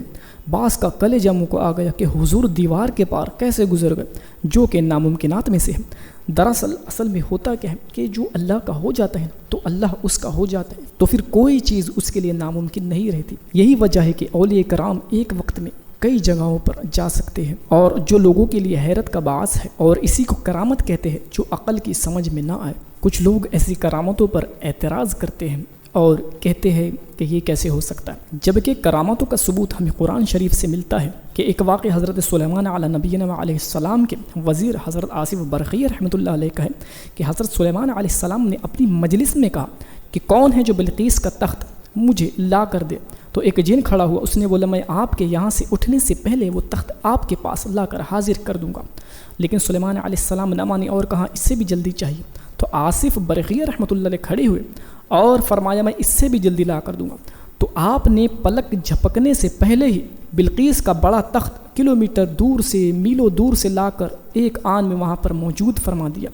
تو یہ قرآنی واقعہ ہے، اس سے پتہ چلتا ہے کہ اولیاء کرام کی طاقت یہ ہے کہ ایک جگہ موجود رہتے ہوئے دوسری جگہ پر تصرف فرما سکتے ہیں۔ اور ایک حدیث میں بخاری شریف کتاب الرقاق کی پڑھنا چاہتا ہوں کہ حضور پاک صلی اللہ علیہ وسلم فرماتے ہیں ان اللہ قال من عادى لي وليا فقد آذنته بالحرب، کہ اللہ تعالیٰ فرماتا ہے جو میرے کسی ولی سے دشمنی رکھے میں اس سے جنگ کا اعلان کرتا ہوں۔ اور آگے فرماتے ہیں وما تقرب الى عبدي بشيء احب الي مما افترضت عليه وما يزال عبدي يتقرب الي بالنوافل حتى احبه فاذا احببته كنت سمعه الذي يسمع به، یعنی میرا بندہ فرائض کی ادائیگی کرنے سے میرا قرب حاصل نہیں کرتا، بلکہ میرا بندہ برابر نوافل کے ذریعے میرا قرب حاصل کرتا رہتا ہے یہاں تک کہ میں اس سے محبت کرنے لگتا ہوں، اور جب میں اس سے محبت کرتا ہوں تو اس کی سماعت بن جاتا ہوں جس سے وہ سنتا ہے۔ پھر آگے فرماتے ہیں وَبَصَرَهُ الَّذِي يُبْصِرُ بِهِ، اور اس کی نظریں بن جاتا ہوں جس سے وہ دیکھتا ہے، وَيَدَهُ الَّتِي يَبْطِشُ بِهَا، اور اس کا ہاتھ بن جاتا ہوں جس سے وہ پکڑتا ہے، وَرِجْلَهُ الَّتِي يَمْشِي بِهَا، اور اس کا پیر بن جاتا ہوں جس سے وہ چلتا ہے، وَإِن سَأَلَنِي لَأُعْطِيَنَّهُ، اور جب وہ مجھ سے کوئی سوال کرتا ہے کوئی چیز مانگتا ہے تو میں اسے عطا کرتا ہوں، وَلَئِنِ اسْتَعَاذَنِي لَأُعِيذَنَّهُ، اور جب وہ مجھ سے پناہ مانگتا ہے تو میں اسے اپنی پناہ میں لیتا ہوں۔ اس حدیث کا خلاصہ یہ ہے کہ جو چیز اللہ تعالی نے ہم پر فرض کی ہے اور واجب کی ہے وہ چیز تو ہم پر فرض ہے، وہ ضروری ہی ہے، تو صرف فرض کر کے کوئی بندہ قرب حاصل اتنا نہیں کر سکتا کہ وہ ولایت کے درجے پر پہنچ جائے۔ فرائض و واجبات کی ادائیگی کے بعد جب بندہ نفل عبادتیں زیادہ کرنے لگ جاتا ہے تو اس نفل عبادتوں کی برکت سے اور اللہ کے فیض سے وہ بندہ اللہ کی قربت حاصل کرتا ہے، اور جب بندہ اللہ تعالیٰ کا قرب حاصل کر لیتا ہے تو اللہ فرماتے ہیں میں اس سے محبت کرنے لگ جاتا ہوں، اور پھر جب وہ اللہ اس سے محبت کرنے لگ جاتا ہے تو اللہ تعالیٰ اس کی سماعت بن جاتا ہے، اس کی بصارت بن جاتا ہے، اور اس کے ہاتھ بن جاتا ہے، اس کے پیر بن جاتا ہے۔ تو اس کا مطلب یہ ہے کہ اس کے ہر اعضاء میں اللہ کی قدرت آ جاتی ہے۔ اب وہ جو کہتا ہے وہ اللہ کا کہنا ہوتا ہے، جو وہ دیکھتا ہے وہ اللہ کے نور سے دیکھتا ہے، تو اس کا دیکھنا کوسوں دور تک ہوتا ہے، اور اس کا کہنا جو وہ کہہ دیتا ہے اللہ وہ بات کو پورا فرما دیتا ہے۔ تو اس حدیث سے ثابت ہوتا ہے کہ اولیاء کرام کی زندگی میں بھی اور زندگی کے بعد بھی وہ اللہ کے نور سے دیکھتے ہیں، اور ان کی زبان اللہ کی قدرت کا گنجینہ ہوتی ہے کہ وہ جو کہہ دیتے ہیں وہ ہو جاتا ہے۔ تو اس حدیث کے بعد بھی اگر کوئی اعتراض کرے تو پھر اس کا کوئی علاج نہیں ہے۔ اب آئیے ایک بہت اوتھینٹک واقعہ، بہت مستند واقعہ ہم سنتے ہیں کہ ہندوستان کے 6ویں نائب صدر، وائس پریزیڈنٹ اور چیف جسٹس جناب محمد ہدایت اللہ اپنی خود کی کتاب مائی اون باسویل میں درج ذیل واقعہ رقم فرماتے ہیں، لہٰذا انہی کے الفاظ میں ہم آپ کو اس کا ٹرانسلیشن سناتے ہیں۔ آپ لکھتے ہیں کہ چھندواڑہ مدھیہ پردیش میں رہتے ہوئے بچپن میں ایک ایسا واقعہ میرے ساتھ رونما ہوا جو مجھے ضرور آپ سے بیان کرنا چاہیے۔ ہوا یوں کہ ایک دوپہر میں اپنے ایک ساتھی کے ساتھ کھیل رہا تھا، لوگوں کا ایک جم غفیر ماں موسیقی اور گانے باجوں کے ساتھ اور جھنڈوں کے وہاں آ پہنچا۔ پہلے تو ہم سب یہ سمجھے کہ یہاں سے گزر جائے گا، مگر جب وہ ہجوم ہمارے گھر کی طرف پلٹا تو ہم سب محو حیرت رہ گئے، یہاں تک کہ وہ ہمارے صحن تک آنگن تک آ گیا۔ میں دوڑا دوڑا والدہ صاحبہ کے پاس گیا۔ ہم تمام کے علم میں یہ بات تھی کہ سلیوانی کے جنگل جو کہ مور نالہ کے قریب ہیں، اس کے مرکز میں ایک خدا رسیدہ بزرگ ایک جھوپڑی میں رہتے ہیں، اور یہی بزرگ اس جلوس کی رہنمائی فرما رہے ہیں۔ ان کے ساتھ ان کے مریدین و معتقدین بھی آئے تھے۔ جب وہ ہمارے گھر کے صحن میں تشریف لائے تو صحن کی دیوار کے پاس کھڑے ہوئے میرے والد صاحب سے گفتگو کرنے لگے۔ اس وقت میرے والد اپنے رفقا کے ہمراہ تشریف رکھتے تھے، اپنے ساتھیوں کے ساتھ بیٹھے ہوئے تھے۔ وہ بزرگ گھر کی سیڑھیاں بھی نہیں چڑھے اور فرمایا، میں ولایت اللہ صاحب کے چوتھے فرزند سے ملنا چاہتا ہوں۔ میرے والد نے مجھے بلوایا۔ میں سامنے جانا نہیں چاہتا تھا، مگر میرے دونوں بڑے بھائیوں نے میرے بازو سے پکڑ کر مجھے صحن میں بزرگ کے روبرو لے گئے۔ ہر کوئی تجسس میں تھا۔ جب میں وہاں لایا گیا تو ان صاحب نے اپنے جیبوں کو ٹٹولا اور ہمارے سامنے ایک آدھی جلی ہوئی بیڑی کا کاغذ پیش کیا۔ انہوں نے مجھے مخاطب کر کے فرمایا کہ تاج الدین بابا شکردرہ والے ناگپور سے مور نالہ تشریف لائے تھے اور یہ بیڑی آپ کے سپرد کرنے کو کہا کہ ولایت اللہ کے سب سے چھوٹے بیٹے کو یہ چھندواڑہ میں حوالے کر دینا اور یہ کہنا یہ تمہارا قلم ہوگا اور اس قلم کے ذریعے تو ہاتھی کی سواری کرے گا۔ اتنا کہنے کے بعد شاہ صاحب آدھا منٹ بھی وہاں نہیں رکے اور روانہ ہو گئے، اور سارا مجمع آپ کے ساتھ مور نالہ روانہ ہو گئے۔ میری والدہ نے وہ بیڑی ایک چھوٹے بٹوے میں سنبھال کر رکھی، اور اس بیڑی کو میں ہمیشہ اپنے پاس رکھتا ہوں۔ حضرت تاج الدین بابا ہمیشہ سے میرے سرپرست رہے ہیں۔ آپ کا خوبصورت مقبرہ تاج آباد شریف ناگپور میں واقع ہے۔ تو یہ واقعہ جسٹس جناب محمد ہدایت اللہ جو چیف جسٹس تھے ہندوستان کے، یہ خود اپنی کتاب میں مائی اون باسویل پیج نمبر 34 جو دہلی سے پرنٹ ہوئی ہے اس میں یہ واقعہ لکھتے ہیں، اور یہ بڑا اوتھینٹک واقعہ ہے کہ بابا حضور نے جو انہیں بیڑی عطا کی تھی اس کی برکت سے یہ ہوا کہ آپ چیف جسٹس آف انڈیا بنے اور وائس پریسیڈنٹ بھی انڈیا کے بنے۔ تو بابا صاحب نے چھوٹوں چھوٹوں سے لے کر بڑوں بڑوں تک کو اپنا فیض پہنچایا ہے۔ ایک روز کیا ہوا کہ حضور بابا جان رحمۃ اللہ علیہ حضرت سید محمود علی بغدادی رحمۃ اللہ علیہ سے ملاقات کے لیے شترنجی پورہ ناگپور اپنی بگی میں تشریف لے گئے۔ لوگوں کو جب آپ کی آمد کا علم ہوا تو ایک جم غفیر بہت بڑا مجمع آپ کے اطراف جمع ہو گیا۔ لوگ چاہتے تھے کہ آپ رات وہیں قیام کریں، مگر آپ کو منظور نہ تھا۔ واپسی کے وقت لوگ راستے میں لیٹ گئے تاکہ بابا صاحب کی بگی یہاں سے نہ جا پائے۔ آپ نے کوچوان کو حکم دے دیا کہ بگی چلا دو، اور گاڑی چل پڑی۔ آپ کی گاڑی لوگوں پر سرعت کرتے ہوئے ہوا کے جھونکے کی مانند لوگوں کے اوپر سے گزر گئی، اور کسی کو ہلکی سی خراش تک بھی نہ آئی۔ یہ آپ رحمۃ اللہ علیہ کی بڑی کرامت تھی۔ الغرض حضرت بابا تاج الدین کی کرامتیں سینکڑوں بے شمار ہے جس کا ذکر کیا نہیں جا سکتا۔ اگر ساری کرامتیں بیان میں لائی جائے تو دن رات گزر جائے۔ اور حضرت بابا تاج الدین نے صرف کرامتیں ہی دکھا کر لوگوں کو راہ حق کی طرف نہیں موڑا، بلکہ آپ رحمۃ اللہ علیہ نے تعلیمات دینی سے بھی لوگوں کا رجحان اللہ تعالیٰ کی وحدانیت اور انسانی یکجہتی کی اور یونٹی کی طرف آپ نے لوگوں کو موڑا، اور قرآن کریم سے لوگوں کو درس دیا۔ ایک مرتبہ حضور شکردرہ میں باولی کے قریب سر مغرب تشریف فرما تھے کہ مؤذن نے مغرب کی اذان دی۔ اذان کی آواز سنتے ہی حضور بابا صاحب رحمۃ اللہ علیہ نے تمام حاضرین کو حکم دیا، جاؤ اذان ہو گئی۔ دوبارہ حکم دیا، جاؤ اللہ اللہ کرو۔ چنانچہ تمام نے تعمیل کی، اور دوسرے ہی دن اس بارے میں ایک انجمن، ایک ٹیم قائم کی گئی، اور چند والنٹیئر مقرر کیے گئے کہ ہر آدمی کو نماز کے لیے بلایا جائے گا۔ شکردرہ کے رہنے والوں میں سے چند لوگوں نے مسجد میں آنے سے انکار کیا اور جواب دیا، ہمیں حضور بابا رحمۃ اللہ علیہ کا سہارا کافی ہے، وہ بخشا لیں گے۔ دوسرے دن یہی لوگ بغرض قدم بوسی حضور رحمۃ اللہ علیہ میں حاضر ہوئے تو بابا حضور نے ان لوگوں کو مخاطب کر کے یہ آیت تلاوت فرمائی، فَمَن يَعْمَلْ مِثْقَالَ ذَرَّةٍ خَيْرًا يَرَهُ وَمَن يَعْمَلْ مِثْقَالَ ذَرَّةٍ شَرًّا يَرَهُ، یعنی جو ذرہ برابر نیکی کرے گا وہ قیامت میں اس کو دیکھے گا، اور جو ذرہ برابر برائی بھی کرے گا وہ قیامت میں اس کو دیکھے گا۔ اس واقعے سے بابا جان کے چاہنے والوں کو سبق لینا چاہیے اور عبرت حاصل کرنی چاہیے کہ جو لوگ کہتے ہم عمل نہ کریں گے ہمیں اولیاء کرام بخشا لیں گے، تو صرف اولیاء کرام کی شفاعت کے منتظر رہنا یہی کافی نہیں ہے، بلکہ عمل کرنا بھی اسلام کے اندر بہت ضروری ہے۔ ایک بار کیا ہوا کہ حضور کے ایک معتقد کے پاس ایک مراد مند نے کچھ روپیے دیے اور کہا کہ یہ روپیے حضور میں نظر کر دے، یعنی کچھ پھول وغیرہ مٹھائی وغیرہ حضور کی بارگاہ میں پیش کر دے۔ تو ان شخص نے وہ روپیے رکھ کر اپنے پیر بھائیوں سے کہا، میرے پاس کچھ روپیے حضور کے لیے آئے ہیں۔ چونکہ حضور کے پاس مٹھائی لے جانے کے بعد بھی یہ ہم ہی لوگوں میں تقسیم ہوگی، اس لیے آپ ہم سب مل کر مٹھائی کھا لیتے ہیں۔ یہ کہہ کر اس شخص نے اپنے پیر بھائیوں کے ہمراہ وہ روپیے کھا کھلا کر برابر کر دیا۔ اتفاق سے اسی دن حضور بابا صاحب رحمۃ اللہ علیہ حسب معمول گھومنے نکلے۔ ڈگوری کے قریب سڑک کے کنارے تشریف فرما تھے کہ یہ لوگ یعنی جو شخص نے وہ مٹھائی کھا لی تھی وہ حضور کی خدمت میں حاضر ہوئے۔ وہ شخص جو ہی قدم بوسی کے لیے جھکے، حضور نے ایک آیت قرآنی پڑھی جس میں قیامت اور حساب کا ذکر تھا۔ یہ سن کر وہ لوگ بے حد شرمندہ ہوئے کہ بلا اجازت مٹھائی کھانے کا قیامت میں کیا جواب دیں گے۔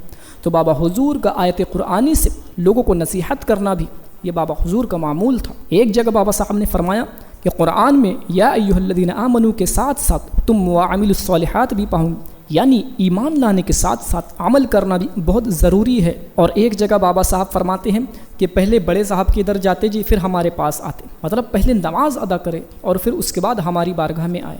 لیکن افسوس کہ کچھ بابا صاحب کے نام لیوا بابا صاحب کے معتقد میں سے ایسے بھی ہے جو شریعت کی پابندی نہیں کرتے اور شریعت کے حکموں کا لحاظ نہیں کرتے، جبکہ بابا جان نے اپنی زندگی میں نماز، روزے اور قیامت کی یاد یہ سب بابا جان نے اپنی تعلیم کے ذریعے سے لوگوں تک پہنچایا ہے۔ ہمیں چاہیے کہ ہم بابا تاج الدین کے ماننے والے ہیں تو ہمیں شریعت کی پابندی اور عبادتوں کی پابندی کرنی چاہیے، کیونکہ خود بابا تاج الدین نے اپنی حیات میں اتنی ریاضتیں اور عبادتیں کر کے جنگلوں میں رہ کر اور کنکرے اور پتھرے کھا کر خود کو اس مقام پر لے کر آئے، تب جا کر اللہ تعالیٰ نے آپ کو یہ نعمت بخشی۔ جب خود بابا تاج الدین نماز نہیں چھوڑا کرتے تھے اور عالم ارواح میں نماز ادا کیا کرتے تھے تو ہم کون ہیں جو ان کے ماننے والے ان کے نام لیوا نماز چھوڑے اور یہ کہے کہ بابا صاحب بخشوا لیں گے۔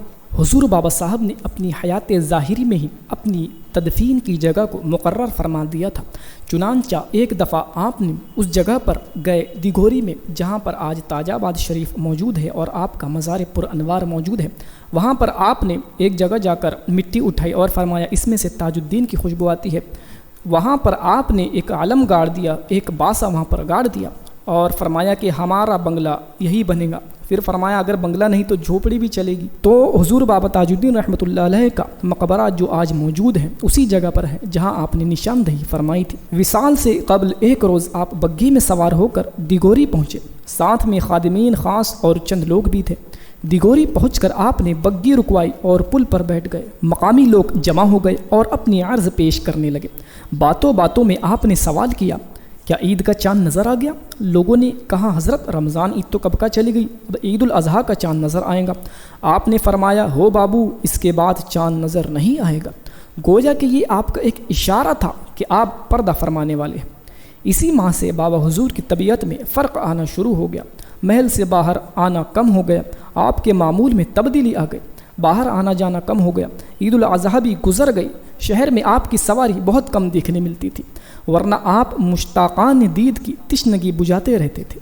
لوگ آپ کی بگھی کے پیچھے پیچھے دوڑتے، آپ ان سے اپنے مخصوص لہجے میں گفتگو کرتے۔ بتاریخ 10 محرم الحرام 1344 ہجری کو آپ حسب معمول سبز جبہ زیب تن کیے شکر درا سے باہر میدان کربلا میں تشریف لائے۔ یہ میدان کربلا ایک ناگپور کے اندر ایک میدان ہے جسے میدان کربلا کا نام دے دیا گیا ہے، جہاں پر کچھ شہداء اسلام کی قبریں بھی ہیں۔ آپ کی یہ حاضری شایع نشان ہوتی تھی۔ ہاتھی پر سوار مہاراجہ رگھوجی راؤ، ساتھ میں سپاہیوں کا ہجوم، ہاتھ میں نیزے لیے ساتھ چلتے۔ بابا حضور کی بگھی کے ساتھ 2 نشان بردار چلتے، پھر خادمین میں خاص اور عقیدت مندوں کا ہجوم ہوتا۔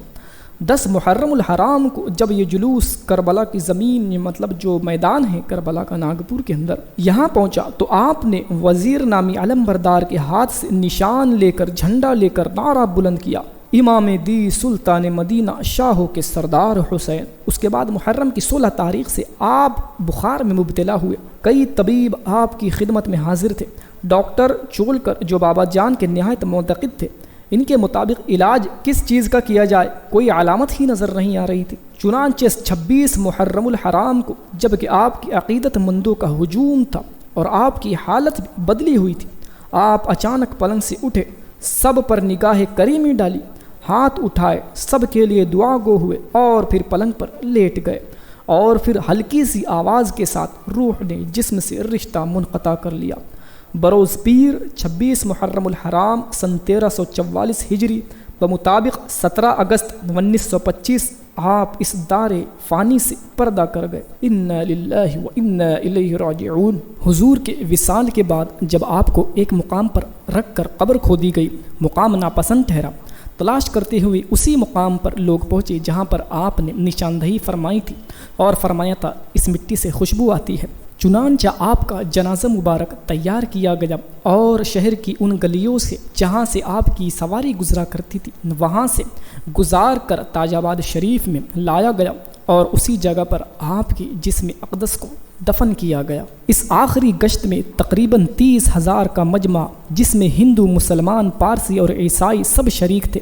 جنازہ کی نماز مولوی محمد علی صاحب مدرس امراوتی نے پڑھائی۔ ان کا بیان ہے کہ انہوں نے حضور کو جنازے کے باہر کھڑے دیکھا، اور آج بھی حضرت بابا تاج الدین اپنے چاہنے والوں کی مدد کیا کرتے ہیں، یا تو ظاہری صورت میں یا تو باطنی صورت میں۔ آخری میں حضور کے چند ارشادات میں عرض کرتا ہوں۔